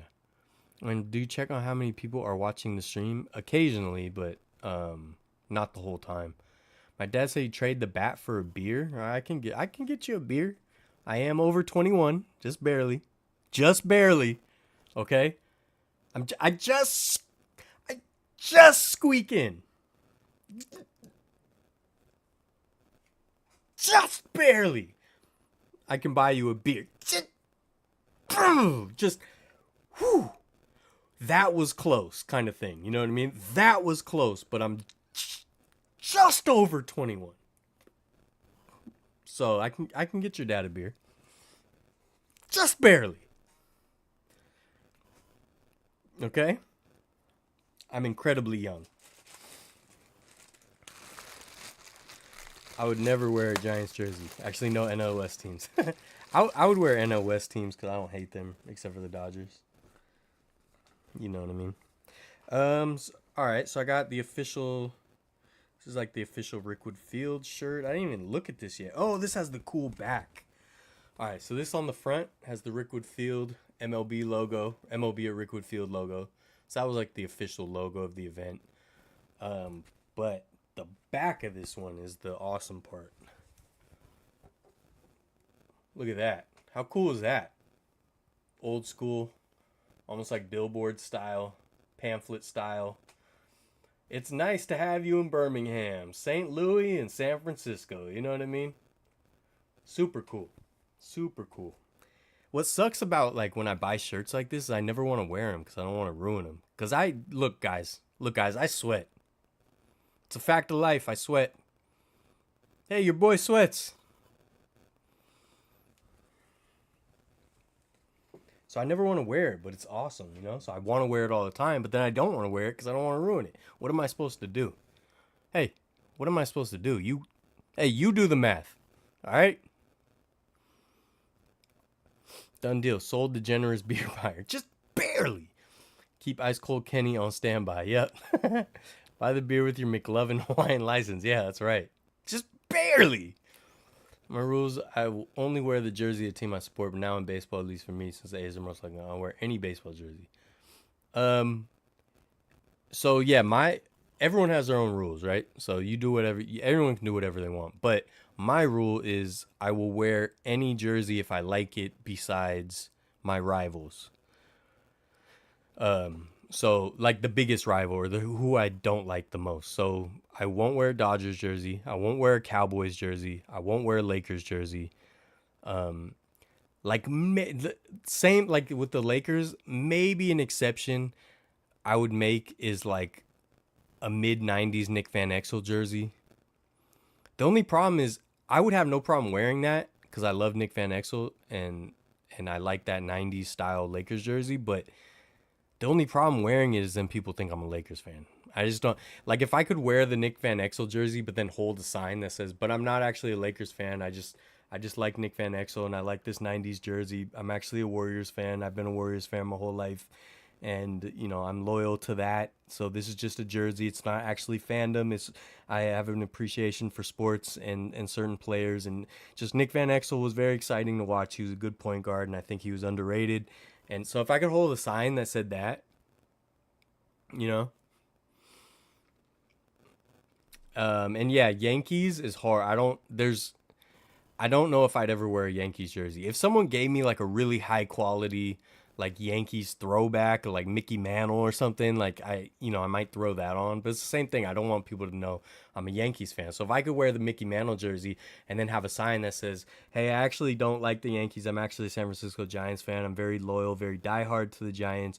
I just think this throwback is really cool. And how can you not, at least appreciate and love the allure of a figure and an icon like Mickey Mantle?" And he was actually, he came up around the same time as Willie Mays, and that era of baseball is really special. And Mickey Mantle just had a heck of a career, even though he had his own personal demons and whatnot. So I appreciate that and I respect it. And just sports history and sports figures like that are just something that I'm very passionate about and something I think that's really cool. So I'm not actually a Yankees fan. It's just I kind of appreciate that stuff. So please remember, I'm actually a Giants fan. It's just a jersey that I'm wearing for fashion and appreciation of sports history. So if I could wear a sign like that with the jersey,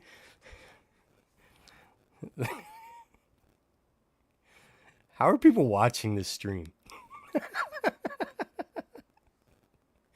Samuel, I appreciate you. Rickwood Field video on Tuesday. You have a good night. Thank you for the good stuff. Everyone, I feel like we're on FaceTime. That's funny. Uh, would you consider Dodgers and Giants rivals? Because realize their battles in New York when they have really played any big games against each other. Played once in the playoffs. So it's not that rivalry is not just about the games against each other. And the thing is, they're the two historic teams in their division. So it's very, very long history of going against each other. Um, so yeah, it's to me it's bigger than the individual games. You know what I mean? When I was going to see CSF, I was waiting at the bus stop. I had an Eagles Mike Vick jersey and some car dry ice cream. The Eagles. I'm not even an Eagles fan. Yeah, see, that's what I'm saying. It's like, bro, I have jerseys and hats of all kinds of teams and stuff. I just won't wear my rivals teams. And like Yankees, Red Sox, they're just annoying. They're just so annoying. So I wouldn't want to wear them. But like I'll wear. Do I have? I have 76ers Iverson jerseys. I have Sean Kemp. I have two different Sean Kemp Seattle Supersonics jerseys. Like I wear all kinds of random teams. I wear all those jerseys you just listed. I'm a Dodgers fan, but I don't hate the Giants. I'm almost 42. I've been a Dodgers fan my whole life. You should hate us, man. You're supposed to. That's a big sign. I mean, it'll be small text. So a teleprompter or QR code? Yeah, I'll have a QR code. If you're wondering, I'll put a sticker. If you're wondering if I'm a Yankees fan or if you're wondering if I'm a Lakers fan, no. For more info, scan this code. All right. Then I got the minor league shirt. So very kind of a basic shirt, but Montgomery Biscuits, Birmingham Black Barons, Rickwood Classic right there. Had to get this shirt. Might be hard to tell, but it's kind of like a bluish gray, like a blue ash gray. Um, I just had to get it since I was there, and you know. And then this is the shirt I like the most, but I don't like the fit of it or like the material, because it's a Homage shirt. If you guys know Homage, they do very awesome stuff, but their shirts fit a certain way where when you're a man like me who can't stop eating Taco Bell, it shows all the cheesy gordita crunches that I've had. You know what I mean? Do you understand what I mean when I wear this shirt? So it's awesome. It's hard to fit. It's one of those shirts where you have to be very confident with yourself when you wear it, and I'm not. But look at the design. How cool is that? It's got the facade of Rickwood Field, the two team logos, America's oldest ballpark. Really cool. Homage, great shirts, but they show everything. Just keep that in mind when you get it. And then the Rickwood friends of Rickwood, they gave me a cool bag. History played here. Donate at rickwood.com. Speaking of QR codes, go ahead and scan that. Donate. All right. And I don't know if I ever showed this. Was this Ebbets Field? You guys might know. But I've never worn this. I finally put it on the other day for the first time. I've had it for like 8 years at least. But cool Seal shirt with Seal Stadium there. Is this Ebbets? Yeah, this is Ebbets Field flannels also. And I have another Seals shirt that Bay Area Throwbacks was wearing. Where'd you wear it? At the Angels game, right? But I got this one too. It's just a super bright orange, so it's hard to wear, you know? But I need to start wearing it more. Oh, also, go Ballers. Go Ballers, baby. Opening day. All right. Are we done with show and tell? Oh, Eddie Jones jersey. Dude, the Eddie Jones jersey would go hard. I loved Eddie Jones. You know what I wear? A Last Dive Bar shirt using discount code GAMER to save himself 10% at checkout. That's not a bad decision there. Apparently back in the 70s, there was a Pirates pitcher Doc Ellis. Doc's LSD no-hitter. That cheesy gordita fit. Slay player. Feel you on the Taco Bell struggle. Hey, you know, it's hard to say no. Thought the New York Baseball Giants played at the Polo Grounds. They did. That's San Francisco Seals. Is that what you're talking about? Which one are you talking about? Oh, you have this one too? San Francisco Seals at Seals Stadium, 16th and Bryant. You know what I mean? Whoa! Everyone stop. Everyone stop what you're doing right now. Everyone stop what you're doing. Last Dive Bar loves Dylan. Go to your neighbor's house, knock on the door, make sure they're on this stream. Right now. Call your friends, call your family, get your uncle on the horn, get them on the stream now because the Last Dive Bar's here. And they donated money. You already gave me some money. You shouldn't have did that. I appreciate you, but you shouldn't have did that. But everyone, go knock on doors, canvass your neighborhood right now. Gabe caught me crying at the end of your video. Right? It gets me in the feels. We had to have you be part of this day. You got a real talent at capturing real emotions. Beautiful game provides. Everyone tell everyone. Screenshot that. Send it. A rose? Variety needs an affiliate link. Code Variety for 10% off. Look at that. I was trying to... Gabe, I was pushing Gabe's code. When an adapt too? What the... Doc Ellis is the guy who did a great YouTube video about it. Yeah, there's a great Doc Ellis thing. Hey, I don't know if you guys missed it. Last Dive Bar, I talked about you guys earlier, so don't think I forgot about you, okay? Last Dive Bar is awesome, and you don't need to donate money to me, but I appreciate it. But I do appreciate it. Use code Variety. I'm sorry, Gabe. I'm not trying to undercut you.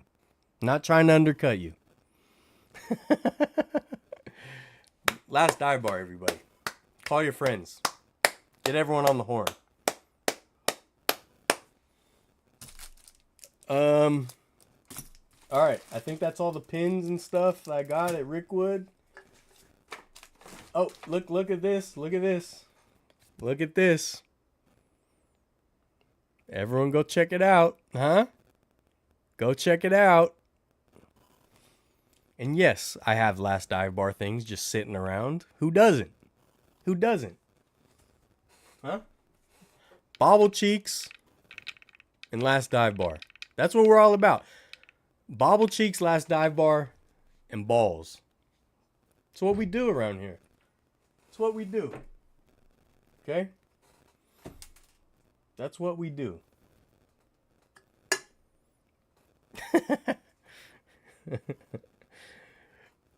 Screw Gaze Code, get your own. I'm an affiliate. I'm an affiliate, baby. And yes, the Giants played at the Polo Grounds till 1958. Not to get too political, I feel bad for Oakland because they deserve better leadership. Well, I'm not going to touch on that now, but it's crazy what's going on. It's crazy. Dude, I didn't even know you could do this stuff. There's a dap, a rose, what was that, little fox, a cat or something? Is that Scrappy the possum in orange? And a peach. There we go. Bobble peach. Bobble peach. Dude, you guys have never seen a bobblehead this caked up. It's crazy. Anyways. Speaking of, so the Vulcan thing, I didn't show you guys this stuff. Oh wait, no, I did show you the Vulcan stuff, I think. All right. Oh yeah, I did. I showed you guys all the Vulcan stuff last week. Sorry. But also did a video where I got lost out in the woods. I'm sorry Samuel had to go to sleep because he's from Alabama, but went to the historic Tannehill Ironworks. I got a hiking stick badge for my hiking stick that's up on the wall. And I got a cool little keychain. They didn't have pins, but they had a keychain. So McCalla, Alabama, Tannehill State Park, Tannehill Ironworks. This is where the Confederates got their butts kicked. So it was a perfect thing to do on Juneteenth. You know what I mean? Happy Juneteenth, everybody.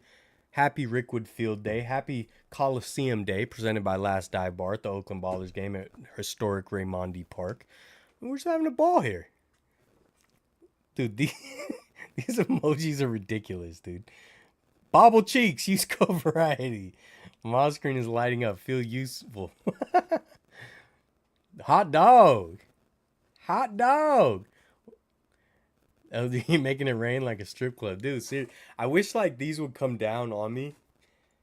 Like TikTok live streams, they'll have stuff come down and stuff, or like things filters. Dude, you guys can knock it off though. All love. Hey, all love. But you can knock it off. You know what I mean?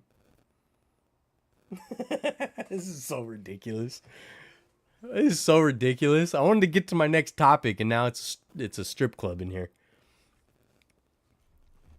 Now it's just, we're going crazy. And I'm also, guys, I'm sweating. I'm sweating like a insert something in church. That's the phrase, right? I'm sweating like I don't know. I'm sweating like a me doing a podcast yapping away. Not a podcast, live stream yapping away. Think Clay should come home to Portland? Oh, who am I kidding? I'd rather he do that than the Lakers, but I don't want Clay to leave at all. So that's where we stand on that. I want Klay Thompson to be a Warrior for life. That's what I want. You know what I mean? That's what I want. So everyone, go check out Last Dive Bar right here. Huh? Look at this. Speaking of, shout out 33 Customs right here. Huh? Why is it showing it all small now? It was showing it bigger earlier. 5 o'clock dock. Is this a giveaway at the Stockton Ports game? Right?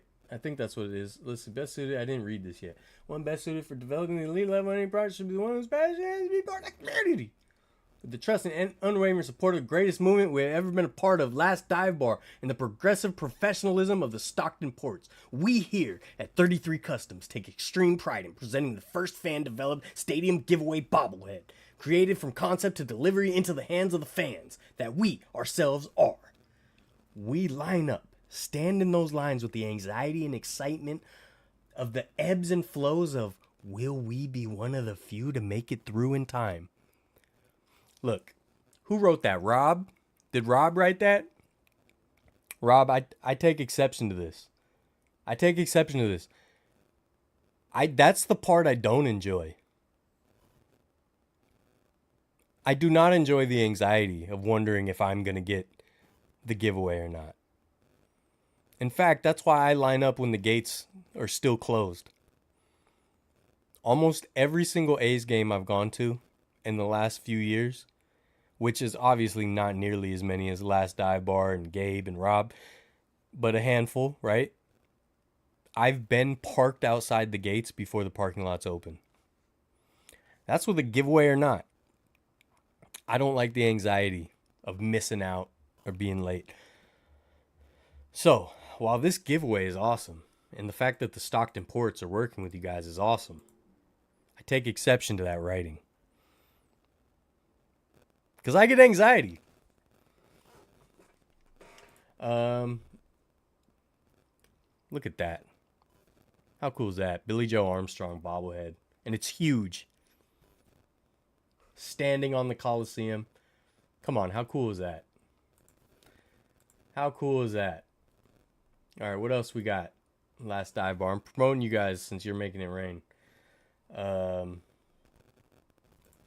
Here's a clip from Gabe's video, right? We talked about this earlier. Shout out Guy Slewinski for the artwork. You know what I mean?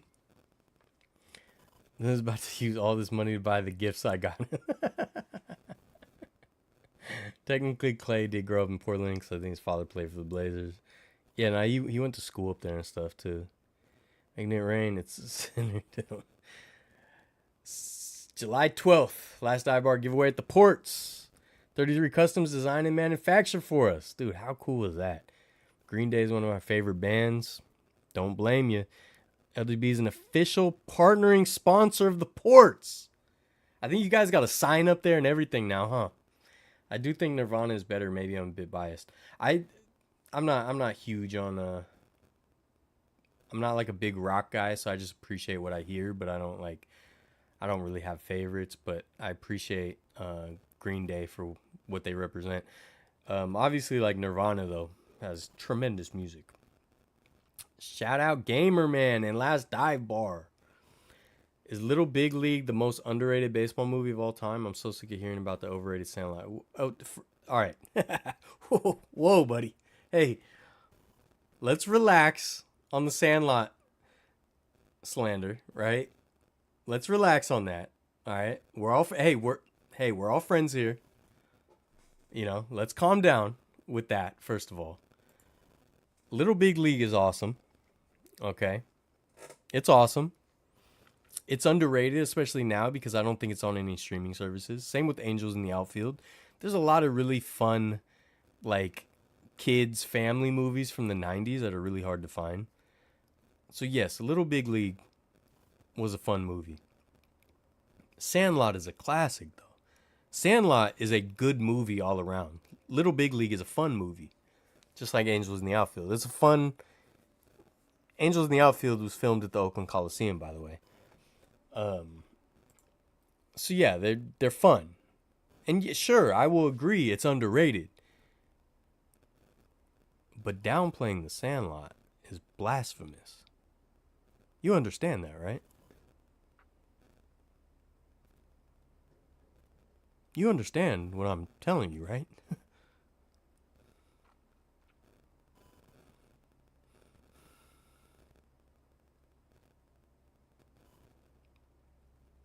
It's The Sandlot.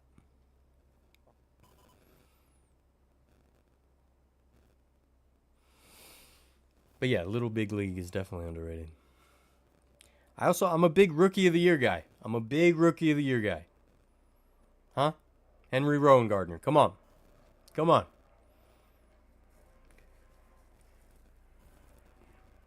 Last Dive Bar. I need to get to a Stockton Ports game. Faith No More from the Bay is better than all those bands. I know Green Day, The Offspring, and a few other bands came out of Oakland, Berkeley scene. Faith No More is... Oh, you said that. Offspring is from LA. I don't know. Little Big League is a classic. is the most realistic baseball action of any baseball. I would agree with that. I haven't seen it in a long time, but I remember it. Yeah, but it's you're talking about you're downplaying the Sandlot, which is crazy. Mighty Ducks trilogy is better than all the movies, anyways. Not the trilogy, the first one for sure, and I love the other two. But it's not. Come on, man. Come on, man. You're getting. Hey, dude, you're getting wild, dude. Hey, you're losing the plot, buddy. Rookie of the Year is the best, man. Matt, I thought the Offspring was from the little club. Yeah, July 12th, come through. I will try. Let me see, when is July 12th? It's a Friday. Friday is going to be really tough to swing, but I will try. But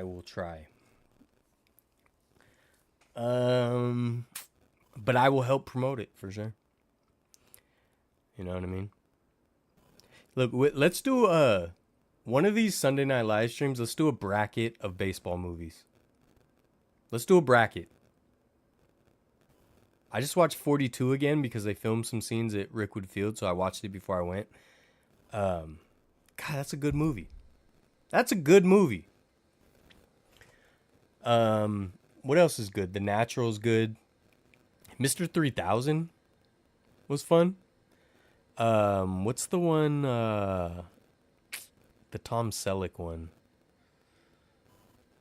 Or was that Mr. 3000? Or is that the Bernie Mac one? Wait. Bernie Mac baseball movie. I can't remember. I'm mixing up the names. That was Mr. 3000. What was the Tom Selleck one?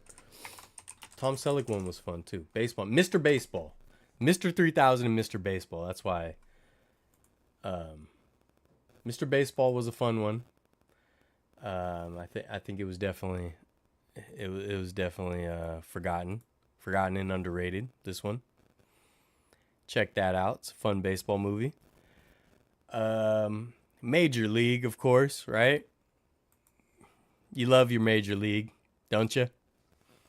There's so many. I think I had this debate with someone before too. I think baseball, out of all the sports, has the best movies. I think baseball movies are the best movies. There's some good movies about other sports, but in general, like if you put them all head to head, like there's too many good baseball movies. You know what I mean? Because like football, what do you got?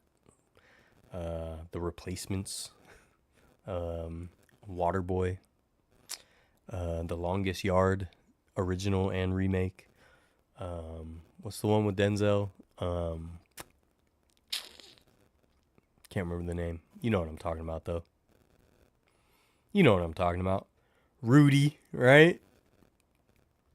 But none of them stack up to The Sandlot, The Natural, 42. You know what I mean? None of them. Field of Dreams, dude. That right there blows everything else out of the water. For the Love of the Game with Kevin Costner. That was good too. So was the what was the other one about with dang it, what's his name? The older guy, and he was trying to The Perfect Game. Perfect Game was good. You know what I mean? League of Their Own? League of Their Own is so good. Remember the Titans, that's what I'm thinking of. But a League of Their Own. I haven't watched the show. Isn't there a show now that came out recently? But the movie with Tom Hanks, Madonna, Rosie O'Donnell, so good. I love that movie. So good. There's no crying in baseball. Gotta run. Appreciate how like you doing. Paul gonna email you affiliate link to get the code. Dude, you guys are awesome, dude. Until then, use code GAMER. Use code GAMER, guys. And that's the last time you're gonna make it rain. All right, please. Touchback is a good one. I've never seen that. He Got Game. So they had basketball. Let's go basketball. He Got Game. I love Above the Rim.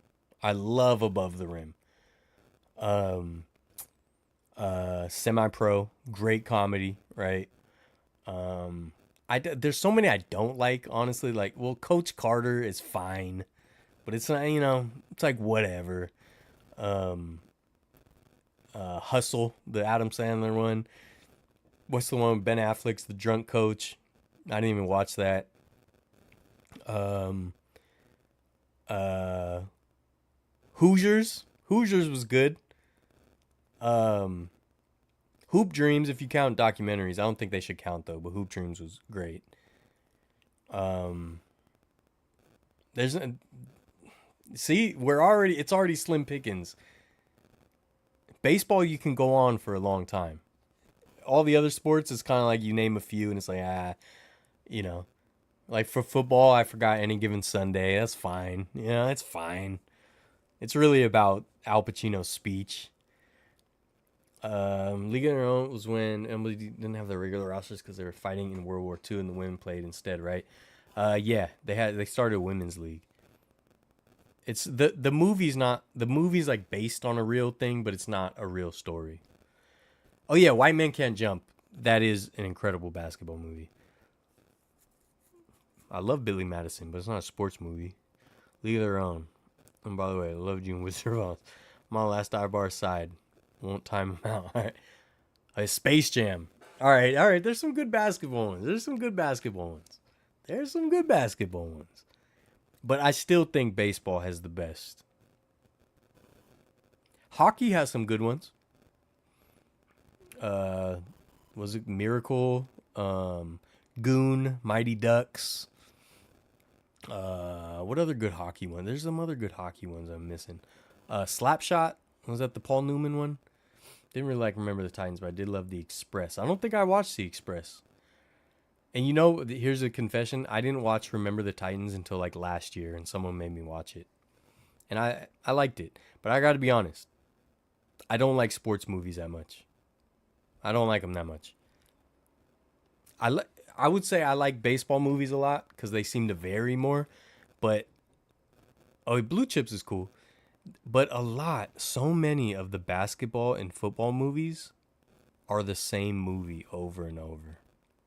It's the same movie and they just redo it.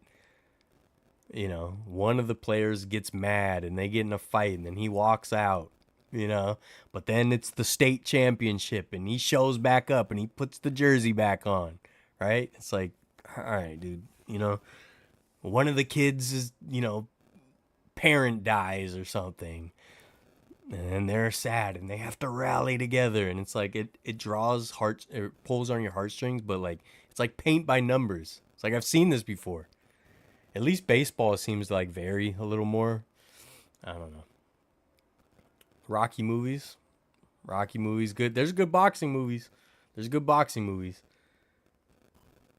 Space Jam is more of a fictional thing where MJ started. It's still a basketball movie, though. I think it still counts. They're all fiction, really. Same here. I just watched Remember the Titans a few months ago. Wasn't impressed. I enjoyed it. I was entertained. Saturday Night Lights. I never watched that. You mean Friday Night Lights? Isn't that a show? What was I was about to say Variety. Varsity Blues. I didn't even like that movie. It was super popular, but I didn't like it. Remember the Titans is about one of the first high schools in the South to integrate. My bad. I don't really watch movies that much. Yeah, Remember the Titans I enjoyed. What is your top 5 favorite movies? Rocky is your favorite movie. That I don't blame you. It's hard for me to put a top 5 because there's so many I love. I will just rattle off some of my favorite movies. Other than the sports movies, because Sandlot is up there. Usually what I say for my top movies, number 1, no matter what, in any venue, any day of the week, my favorite movie is The Goonies. Forever and always. It will never be dethroned. The Goonies is my favorite movie of all time. I'm looking to get a Goonies tattoo, in fact. I was going to get it right here. I didn't get it yet. The Goonies. Then Unforgiven with Clint Eastwood. The Godfather. Casino. The Departed. As you can see, I like crime movies a lot. And westerns. The Outlaw Josie Wales. And there's so many comedies I really love, like Tommy Boy. Pig Fan was just watching that. Tommy Boy, Step Brothers. There's so many, man. 12 Angry Men, um, Omega Man. Um, so many good movies, man. There's so many good movies.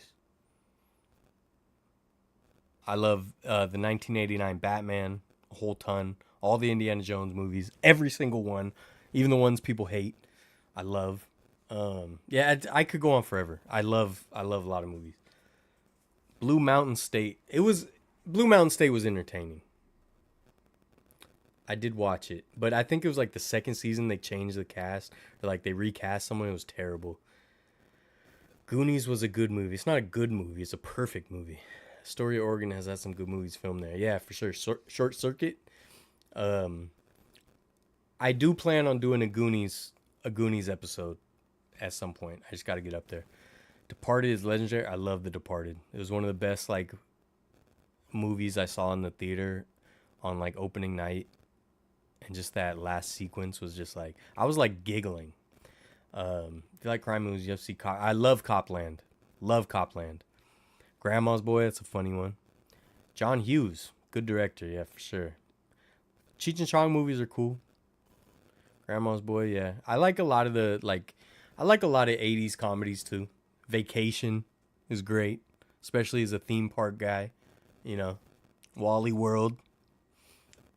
Like honestly, guy, I could talk about movies all day. There's so many movies I like. It'd probably be easier to talk about movies I hate. The last two Star Wars movies. There's a movie called Pi that I can't stand. And I really don't like movies about drug abuse or shows. It doesn't do anything for me. I've never done drugs and stuff, so like I don't even have that to relate. And also, I've known drug addicts, people I care about. The movies just always seem predictable of like, oh, this person's gonna spiral. That stuff is really boring to me. And most sports movies bore the heck out of me because they're so predictable. National Lampoon's Vacation, yep, great. Beverly Hills Cop, awesome. Beverly Hills Ninja, also awesome. Oh, most underrated comedy of all time, Almost Heroes, with Matthew Perry and Chris Farley. R.I.P. to both of them. Most underrated comedy of all time. It's so low rated, like critically just panned, and it is so funny. It is so good, and I will fight every single one of those critics. If you like, especially like me, you know, I like Wild West stuff and all that, so I like that. Chris Farley was a hero of mine. If you don't watch Almost Heroes and find it funny, we can't be friends.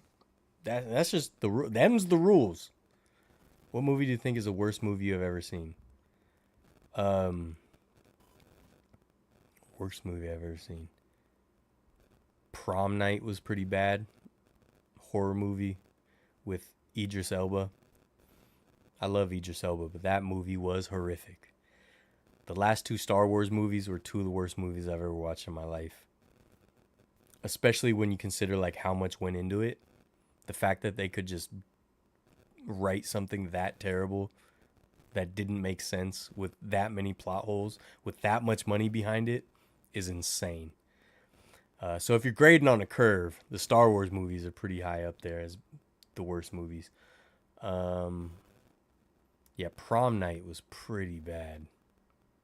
That was pretty bad. I don't even want to go out. It had the worst. It was so bad. It was so bad. There's probably other ones I can think of. What do you guys think? What's your like worst movie you guys have seen? I love The Wire. Oh yeah, Back to the Future. Back to the Future's great. Fear and Loathing in Las Vegas is a good movie, but it's one I probably won't watch because again, the drug trip type movies just don't do it for me. Just don't do it. I do really enjoy the production value of it, I guess you would say. Of Fear and Loathing is great, but Golden Child with Eddie Murphy, I like that movie. Remake of it in 2 sucked. Somehow Palpatine returned. Yeah, bad writing, bad storyline plot. Just and they in the Star Wars movies they just completely ignored their own rules of their own universe. Like it was so bad in so many ways. Fast Times at Ridgemont High is awesome. Yep. Green Mask. Wait, when I go to Oracle Park, I'm going to take one of the Giants mascot rings. I don't know if you can pull them off. I think they might be stuck to the costume. Thousand Ways to Die in the West, Seth MacFarlane. I actually like that movie. I like that movie. It's not great, I'll give you that, but I like that movie. I even liked Ridiculous Six, the Adam Sandler Western one.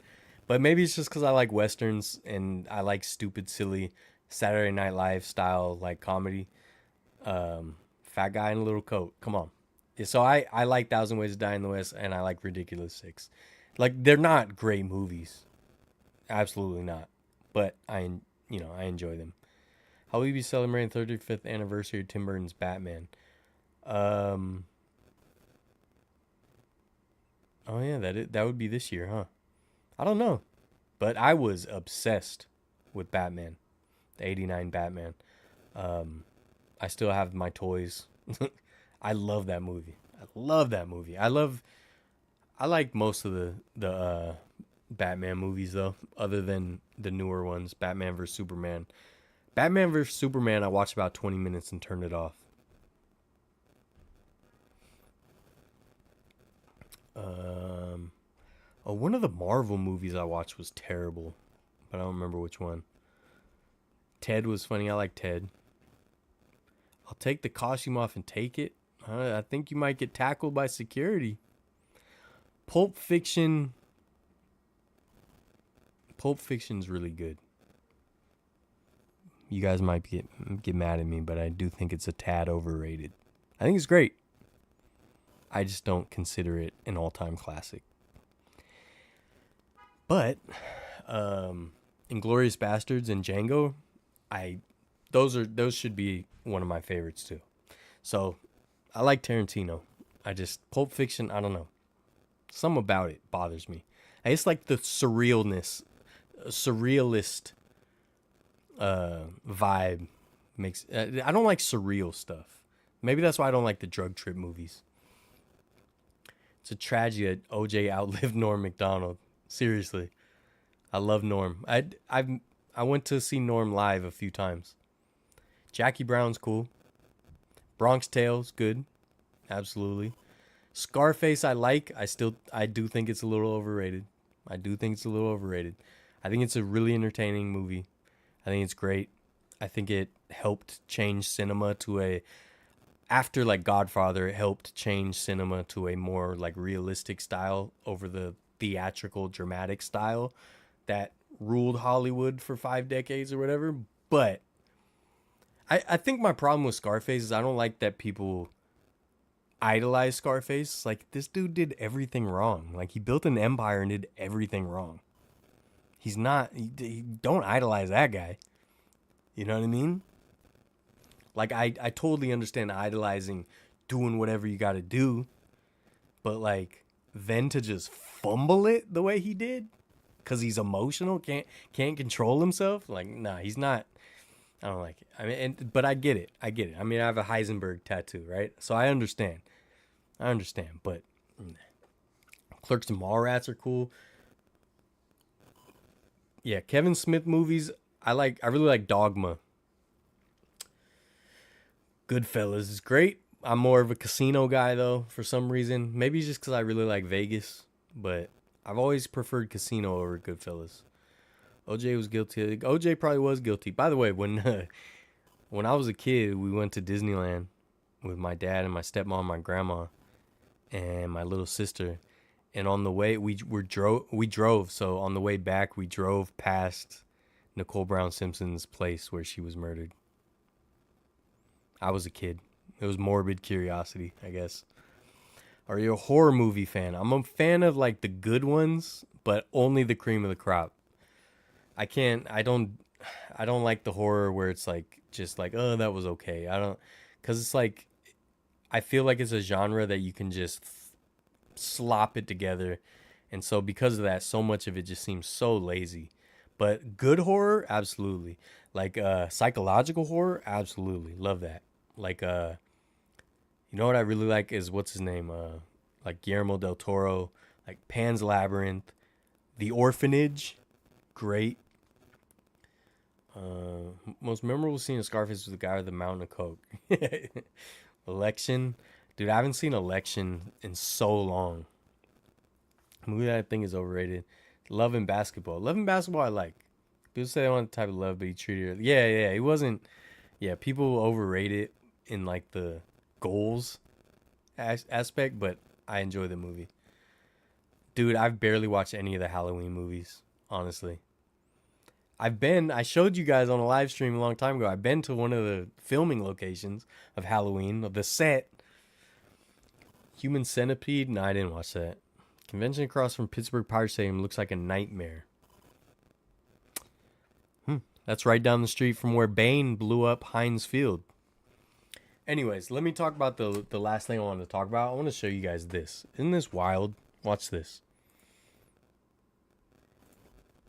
This is a drone show. The Electrical Sky Parade at Disneyland Paris. Now, if you guys don't remember, like the electrical parade at Disneyland, there's a bunch of parade floats with little light bulbs on it. It debuted in the 60s or 70s, so it was like really cool at the time. And now this is what they're doing.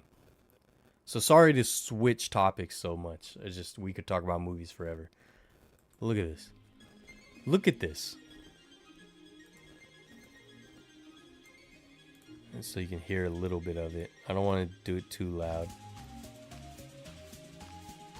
There's a freaking pirate ship in the sky, guys. There's a pirate ship just flying through the air. Look at that. Imagine you're Doc Ellis. You just pitched a no-hitter on LSD, and now you're watching this. You know what I mean? Look at that. There's a Minnie Mouse just waving at you on the castle. She's gone now.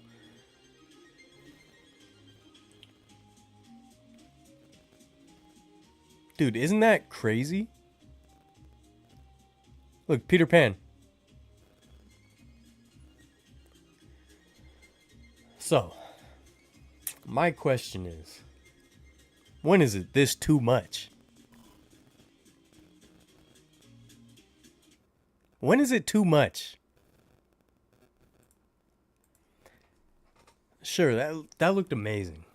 All right. I just like to ask questions, okay? Does anyone else feel like it's too much now?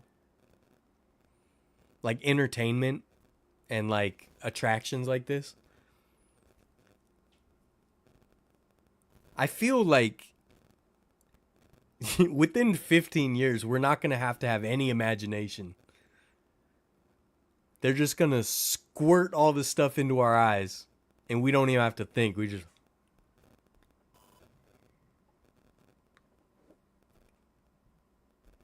And we're just hypnotized. Like, I'm sure... I mean, it looks amazing in the video. I'm sure it looks amazing in person, but like... Am I the only person that wants them to dial it down a little? Is that a crazy thought? Is that a crazy thought?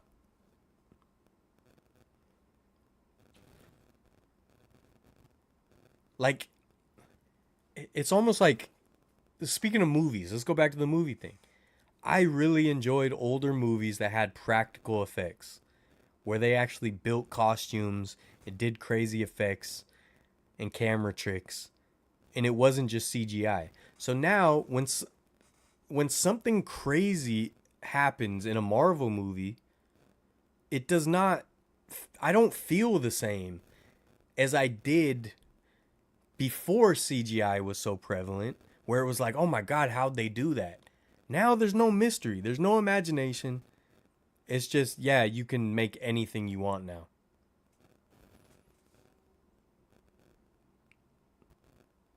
And I kind of feel like that when it comes to like drone shows and stuff. Like the drone shows are cool. But I'm saying if they keep going, are they just going to be able to create a world in the sky? Like the Sphere at Vegas? You could just create a world. And it's like it's almost like too far where it's just not even, you don't even need imagination. Is any of this making sense, what I'm saying? Or am I just weird and crazy? What's my Tarantino list? Inglourious Basterds, Django are my top two. Reservoir Dogs is awesome. From Dusk Till Dawn is awesome. That's not technically his, but you know what I mean. Look, it looks awesome. It looks incredible, but it's almost like I don't want it to look so incredible all the time, you know? I want to use my imagination. That's why I like old school dark rides.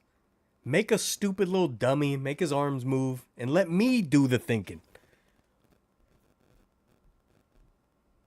You know what I mean? Put a stupid little costume on him, make him go like this and threaten me or whatever in the ride, right?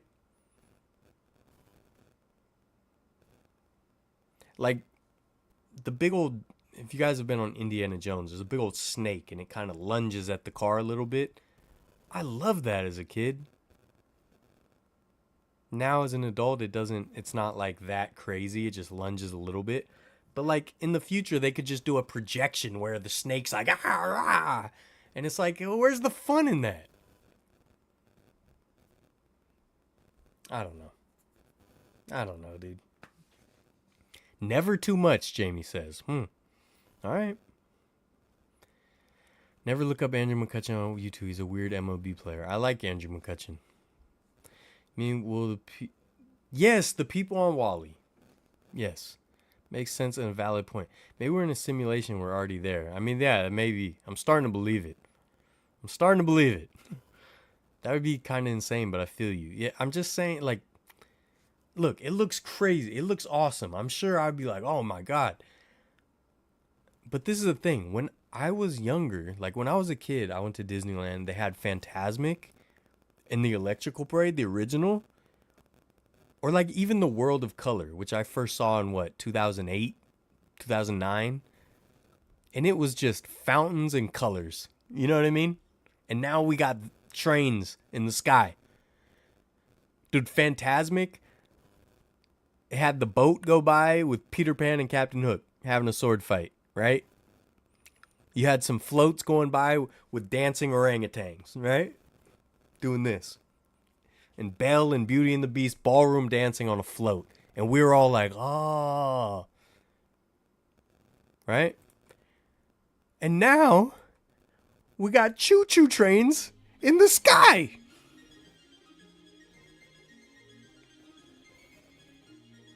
Yes, and how'd they do the smoke? I didn't even notice the smoke till you said it. Dude, they're just going to inject this into our brains, right? With Elon Musk's little chips, Neuralink. And we'll just sit there like vegetables and we're in the Matrix.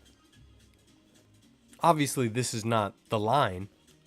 I'm saying, where is the line, though? Because this is getting crazy. There's a pumpkin carriage floating in the sky.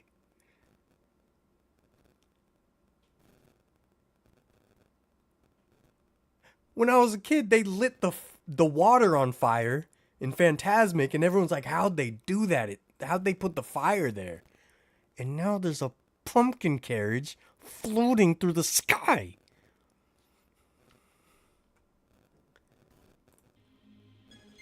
Yeah, look at the smoke. Look at the smokestack. How are they doing that? They have a drone, I guess, that emits smoke.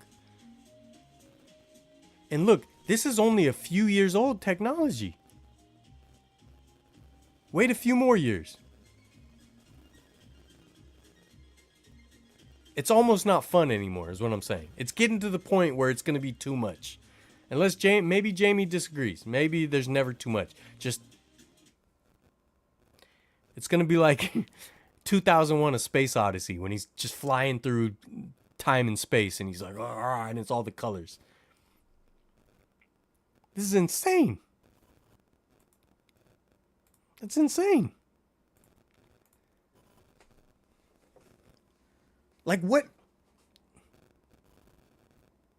What's next? I want to know. Like, I'm telling you guys. I go on a stupid old dark ride with a big figure that does this. Oh shoot! I almost just knocked my whole thing down. But it just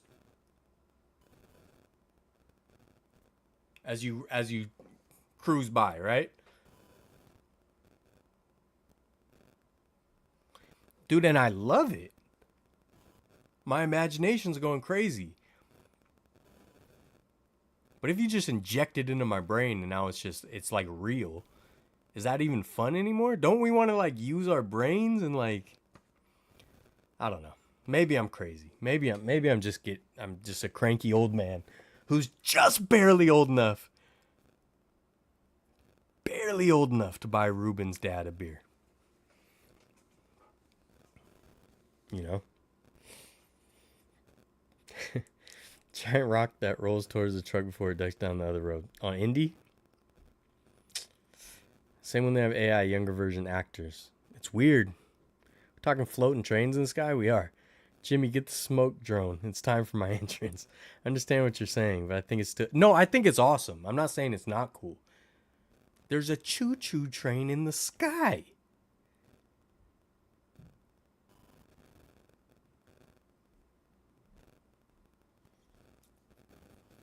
I don't want it to go so far that we're no longer watching something real. Is kind of my point. It's sort of like, as a big theme park history buff, I love practical effects. I love rides with actual figures, which is why I can't stand rides that just have screens everywhere. They do nothing for me. Nothing.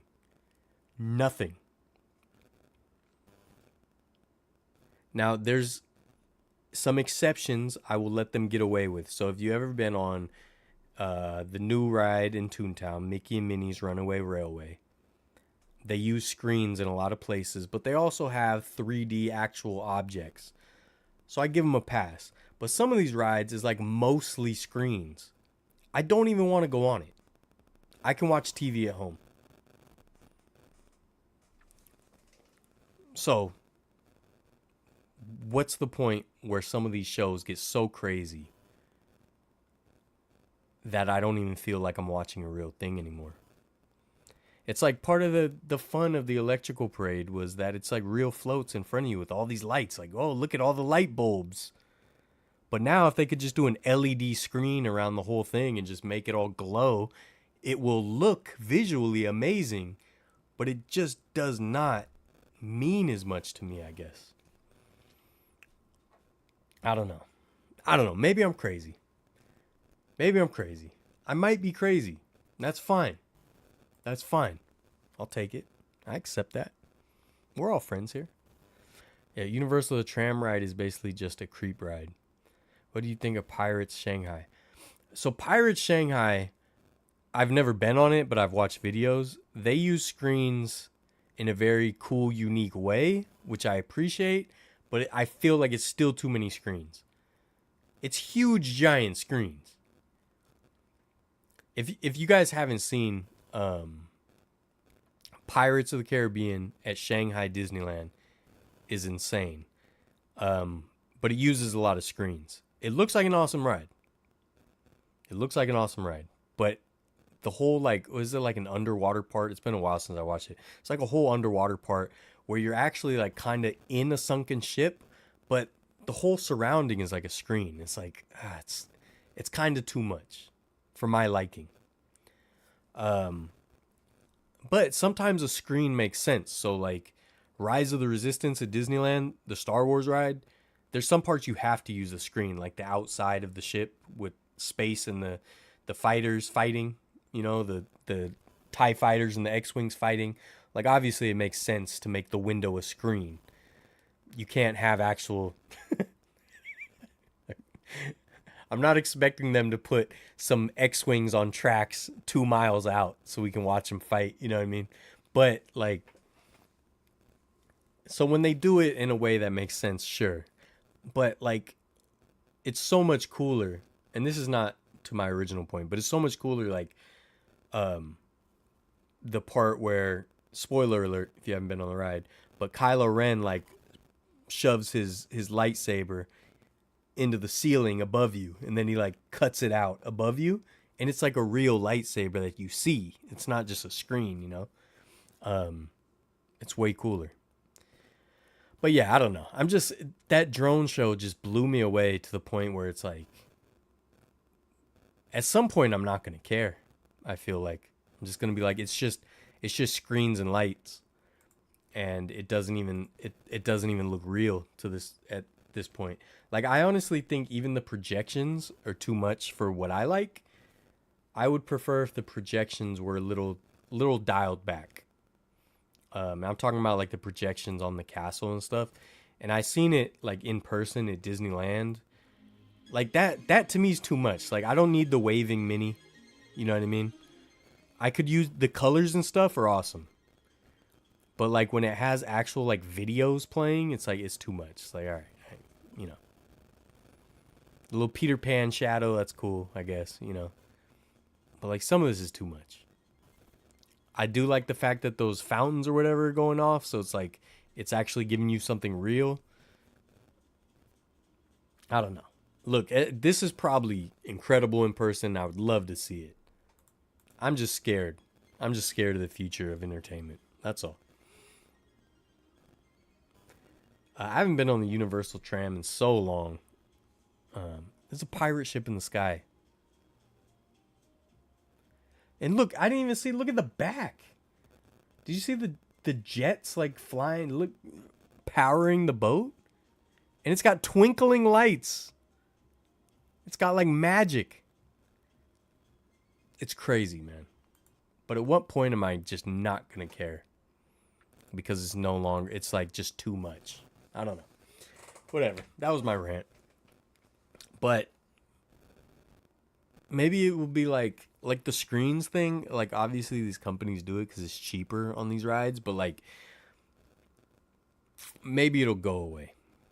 Sort of like, remember all the 3D movies like 15 years ago or whatever? Like every movie was in 3D. It was like Mr. Belvedere 3D. And they have Mr. Belvedere movie in 3D. You know? Cheers, the movie in 3D. Like, not everything needed to be in 3D, and then it went away. So I don't know. Maybe the screens on rides is eventually they'll get it. Cause like, dude, I don't know if Jonathan's still here, Bay Area Throwbacks, but that Berry Tales ride in Knott's Berry Farm is so bad. So bad. It was so much better when it was the time machine ride with the dinosaurs, and they were like real dinosaur figures. And they were terrible. They didn't move like real dinosaurs or anything. They weren't super realistic, but it was still way funner than this blurry video game. It's terrible. But anyways, yeah. As a kid, I remember them just showing the shadows, and that itself was fantastic. Everything else was just overkill. Yeah. I don't want them to replace the fireworks show with a drone show. That's what I'm saying. Like, fireworks are like practical. And of course, someone's there's going to say, like, I don't know, they're going to cite something, the environment, the air quality, and they're going to go to drones. It's going to happen. It's going to happen. The sound, they're like, all the neighbors always complained for the last 70 years. It's going to happen. I don't know. Joining late, what did I miss? Hope you're having a good night. What's up, Connor? You missed a lot. I've been ranting and raving like a madman, like a lunatic. I only do that because of my girl. Yeah, I remember you said she liked it, but that ride is awful. Absolute awful. I think the original Berry Tales was way better, but the new Berry Tales is just a blurry video game, and it's god awful. Sorry guys, had a food spill and the buttons were hitting the ace. No one was timed out on purpose. Might have lost my carpet deposit. Alright, good job, dude. Good job. Yeah, the original Berry Tales I never got to go on, but I think that was way cooler than whatever they have now. And also, when I was at Disneyland, I didn't even go on the Spider-Man ride. Like, you guys, hey, no, hey. It's okay, guys. No, it's okay. No, thanks. No, thank you. No, I appreciate the offer. No, thanks. Hey, no, nope. Hey, give my spot away. Someone else. You can let someone else go. It's fine. No, hey, it's fine. No thanks. Didn't go on it. I'm not spending all that money to watch a Spider-Man video game that I can play at home, basically. I'm cool. I'm cool off that. You know? The Spider-Man PlayStation game, I'm sure is way better than the ride. Miss analog days. Everything being on a screen has infected all aspects of life concerning the upcoming generation. That's what I'm saying, man. And the thing is, like, it's cool what it allows us to do, but I feel like it allows us to do too much, where imagination is no longer even like, it's not even a thing. I don't know, man. Like, you give me an old dark ride with a rickety little car, some terrible effects, some hand-painted signs, a figure of a bear or something that's just like, right? That's all I want. I don't need the right on everything. I don't need it. Let my imagination do some of the work. I will meet you halfway, ride designer. And that's what sucks about, like, I was so happy they were bringing back the submarines at Disneyland. They were gone for 10 years, and I missed it, you know, because I got to go on as a kid, and then it was closed, and I missed it. And they were going to bring it back for Finding Nemo. I'm like, oh, how cool. They're bringing it back. I don't need Nemo on it, but whatever. At least we get the submarines back. And then they just put screens underwater, and you're just watching Finding Nemo. You're watching a 4-minute version of Finding Nemo on screens underwater. Hey guys, hey, how you doing? Yeah, my name's Dylan. I just wanted to bring this up to you. That do you know that I could buy Finding Nemo on DVD, Blu-ray, or watch it on Disney Plus? Huh? You know Disney Plus is like less than $10 a month, and I can watch a full version of Finding Nemo and sequel. We can find Nemo and Dory, and I can do it from home, and I can eat ice cream while I do it. So do I need to spend over $100 a day each person to watch a 4-minute version underwater? Do I need to do that? I'm just asking. I'm just a humble man that spends his money on tickets to a theme park. And when I go to that theme park, I expect to do things that, you know, I can only do at that theme park. Experiences, thrills, spark some imagination, right? I'm willing to pay some money for that. I'm willing to open up my wallet and drop some big bucks for that. I'm down for that. I'm down. But if you make me go down that little staircase into that cramped little submarine, which I love, all right, and I'm sitting under the cast member up above me piloting the thing, right? And I'm spending all this money. You spent all this money setting up this ride too, right? You're in the hole on this ride too. I'm in the hole for the tickets for that day. You're in the hole for building this ride, right? I get under the water. I sit in my seat. I look out that window. I see the water bubbling up. The excitement. Oh, the excitement I feel. I'm looking around. We're on a submarine, boys. Can you believe this? We're on a submarine.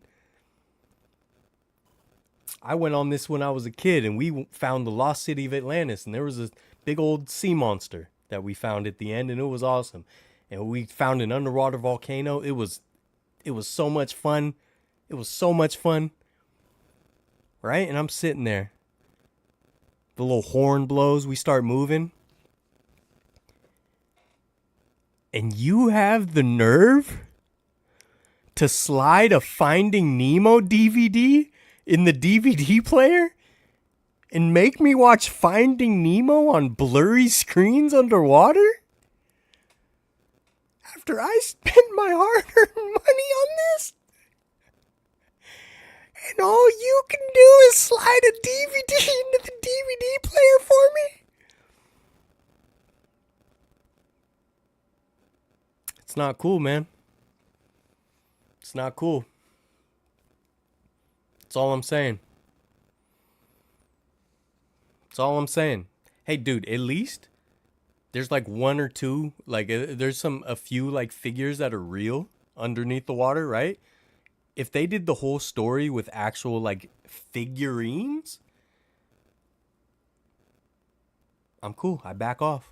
I'm good. We're underwater. We're finding Nemo. It's fine.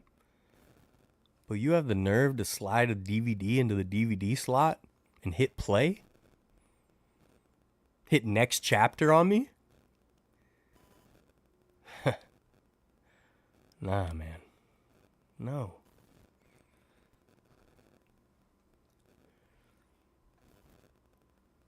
Do you blame the consumers? Yes, for needing the imagination of the company for supplying. It's both. I really like that you brought that up.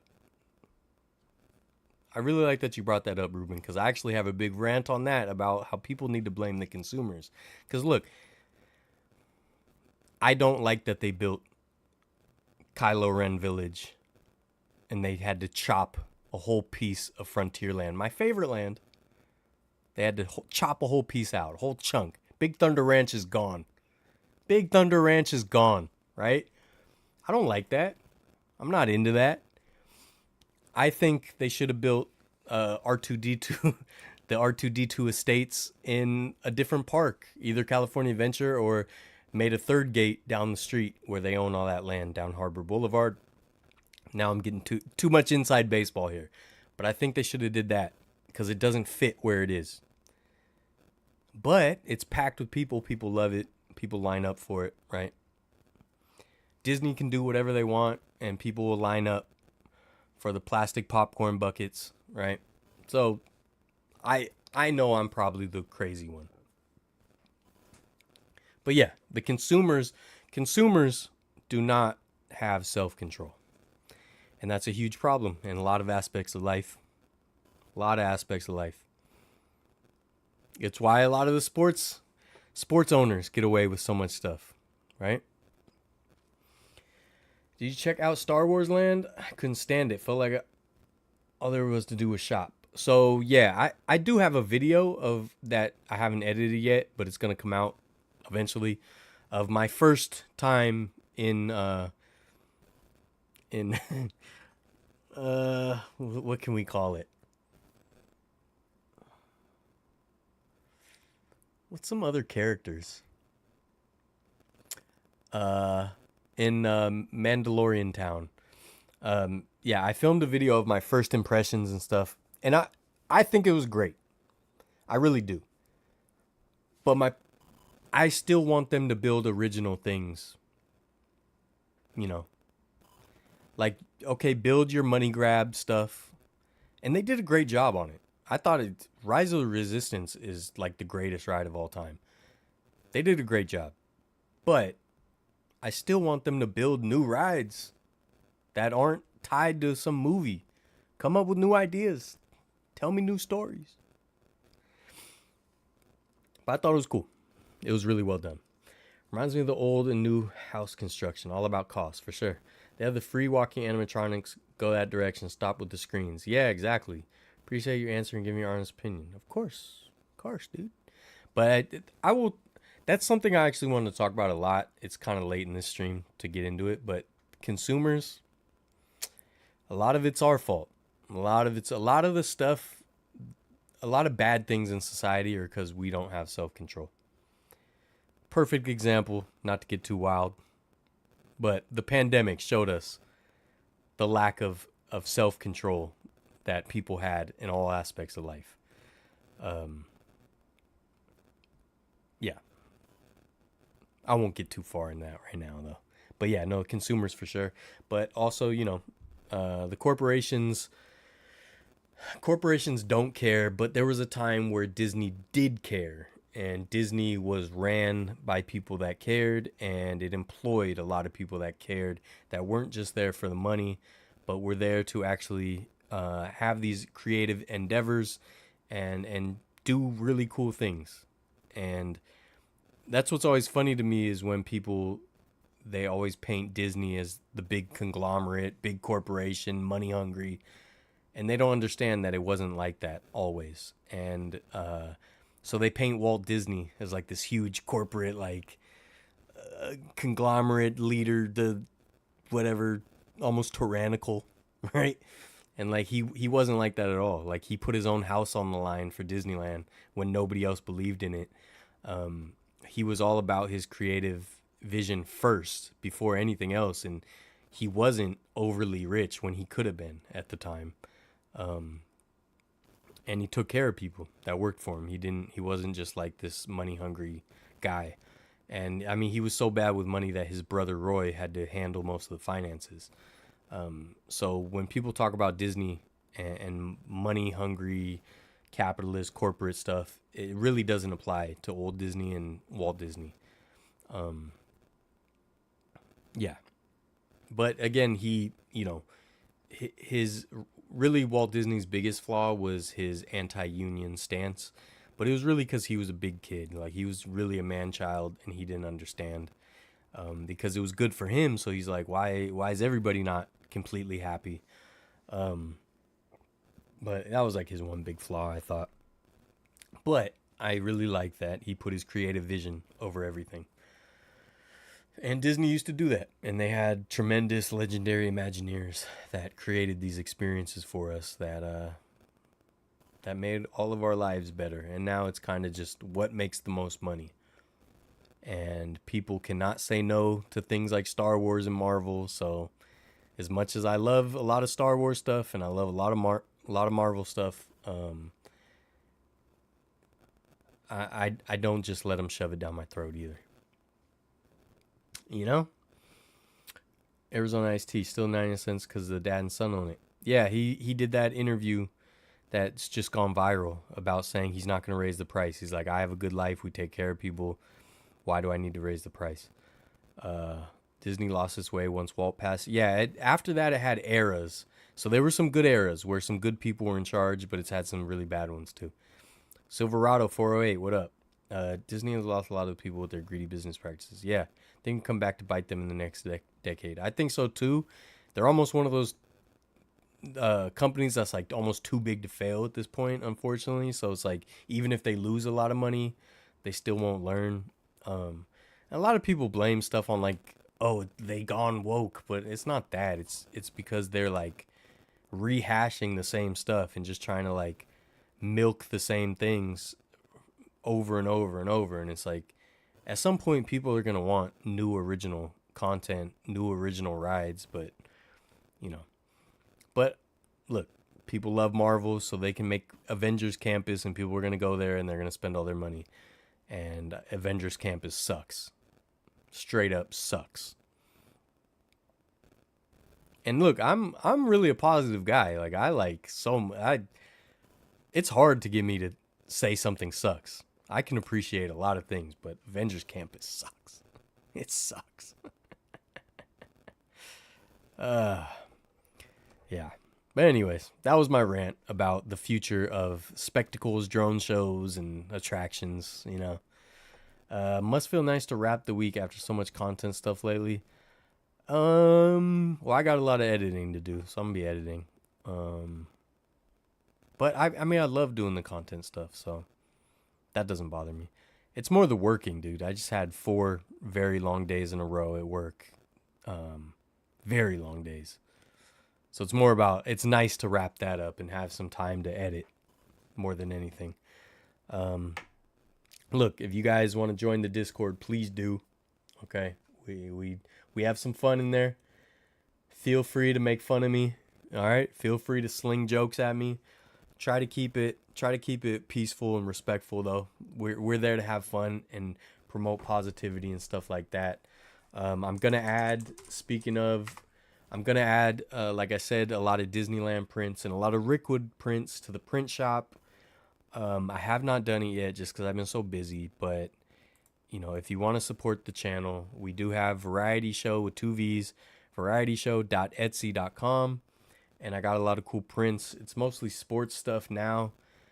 These are all original prints that I've taken, drone shot of the Coliseum, things like that. And I got some really awesome shots of Rickwood Field and stuff like that.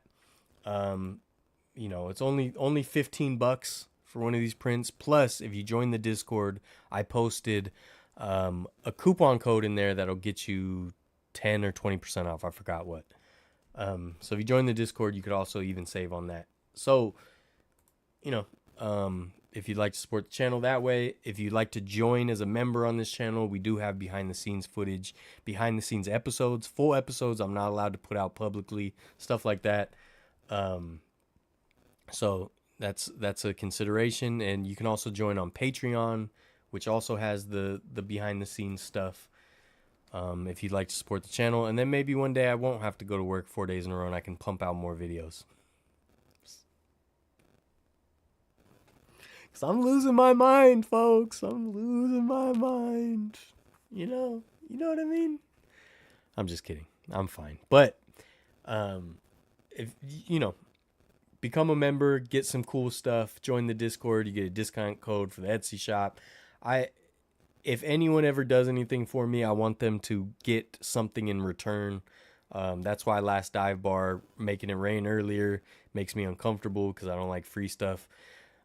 But if you join and become a member of the channel, there's a bunch of free content, or not free, but you know what I mean, extra bonus content for members only.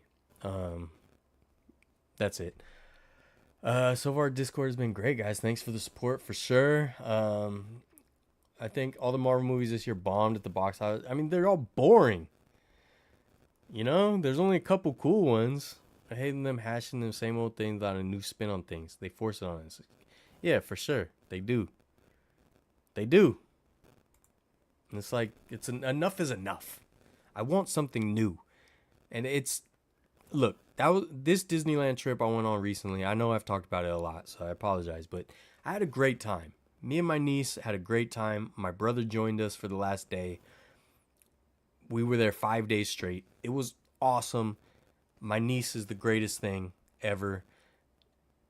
Dude, 7 days in a row with an 11-year-old. Not one complaint, whine, temper tantrum. Just positive vibes, having fun, joking around, laughing, just having a great time. So I loved being back at Disneyland for the first time in a very long time. It's changed a lot, and it makes me sad sometimes because like Walt Disney said, Disneyland will never be complete as long as there's imagination left in the world. And I agree with that, but the imagination now is only going to the same movies and franchises. And it's like, all I want is Disneyland to build a really cool ride that is not tied to any characters, any movies, any toys. Make a new ride that's brand new. You're Disney. You can build a new ride franchise and people will enjoy it. Let your Imagineers come up with something. They're brilliant. They're absolutely brilliant. Let them come up with something. Let them tell new stories, new experiences. And it's crazy when they have such a long history of doing that. Pirates of the Caribbean, Haunted Mansion, Space Mountain, Matterhorn, Big Thunder Mountain, right? These are all original ideas that became like mainstays around the world at all their parks that are still super popular. Big Thunder Mountain has a line all day long. Space Mountain has a line all day long. Pirates of the Caribbean, Haunted Mansion, lines all day long. People love them.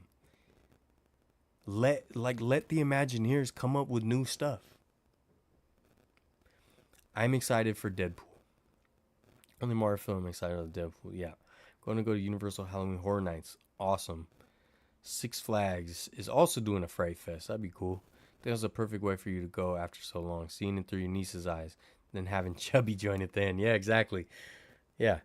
The clumsy and uncoordinated uncle showed up too. It's like we all had to have fun. Imagination is tied to the money. Yeah, for sure. And I want let the imagination run wild, man. And you guys will make a lot of money because it's going to be awesome. Your Imagineers are incredible. Trust them. And you can still do your movie stuff and your movie rides and your movie experiences. There can be a balance, is all I want. All I want's a balance. So if you're going to do Star Wars Village, cool. But then redo Tomorrowland, get rid of all the Star Wars stuff over there.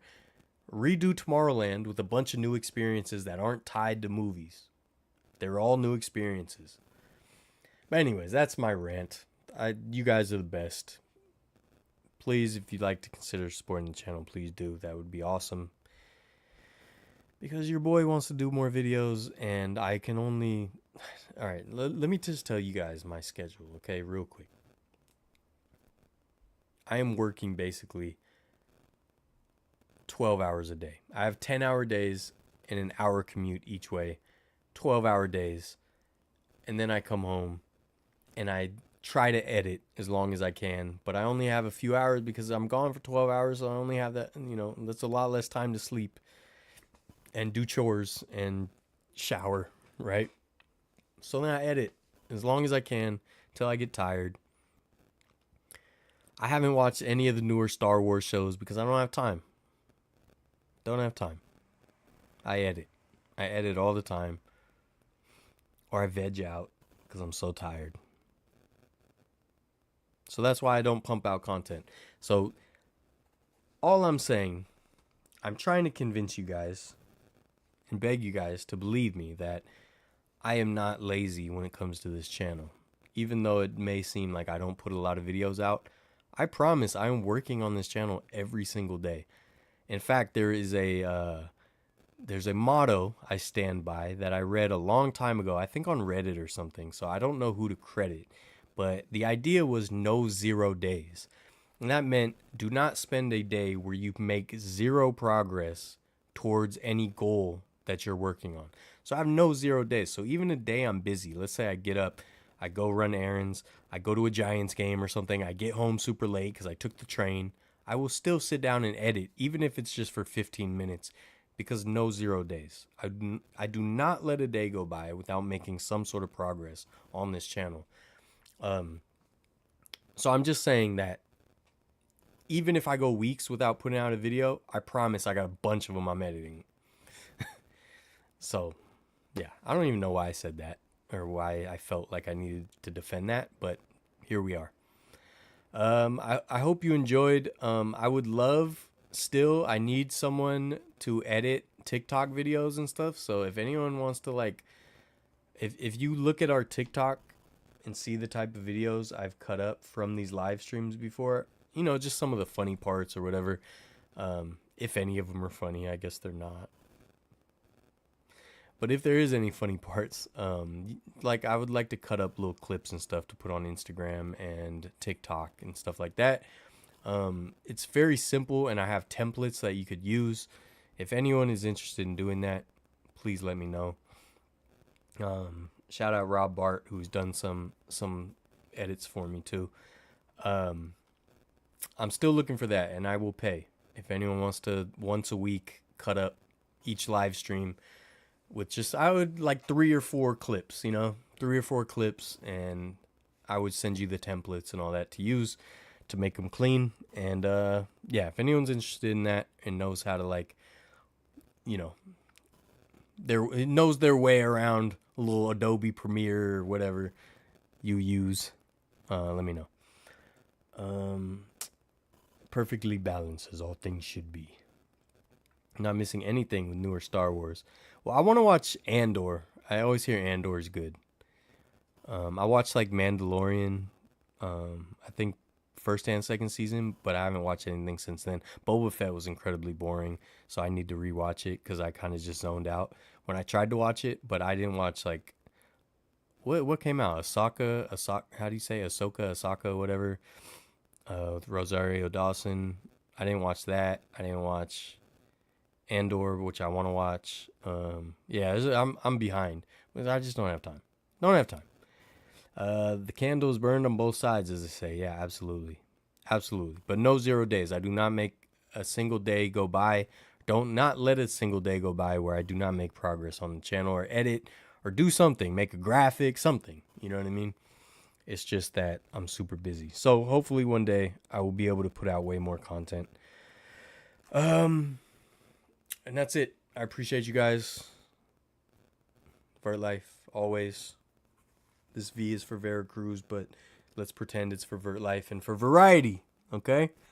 And I gotta look into Ebbets Field and see if I can get some of these custom hats for variety. Man, it's hot in here. I've been sweating this whole time, kids. Everyone stay safe with this heat wave too. I've been watching The Boys. I want to watch it. I just haven't been able to. I haven't been able to really watch anything. I've watched a couple the only things I can watch is like casual viewing. Like I said, the auction show and stuff, things I don't really need to pay attention to. And then I'll have sports on. But I don't really have time otherwise. But anyways, what did I say? Check out the Discord, please. VarietyShow.etsy.com if you'd like to buy a cool print. Rickwood Field video out on Tuesday. Rickwood Field prints and Disneyland prints will be up on the print shop soon. There's a discount code for the print shop in the Discord. And I will try to do some giveaways and figure out how I want to do it for some of the Rickwood Field stuff. Some of the swag. I appreciate all of you for hanging out with me. And I need to go shower because I am a stinky, sweaty mess. And it's off-putting. It's off-putting. You know what I mean? This is coming to 101. Oh, man. You guys stay safe in the heat. All right? I'll be all right. I'll be all right. Because I'm on the peninsula. But you guys, out in the valley, please stay safe. All right? Stay cold like Kenny Bo. Absolutely. Appreciate you guys for life. Do all the cool things cool kids do. Like, subscribe, share. Variety show. Rickwood Field video on Tuesday. All right? Hope you guys enjoy it. I'm really proud of it. It's a good one. Thank you guys. Go Giants, by the way. And Warriors, let's keep Clay. Keep Clay. Please. Please. Otherwise, it's going to hurt so much. It'll hurt so much. Good night.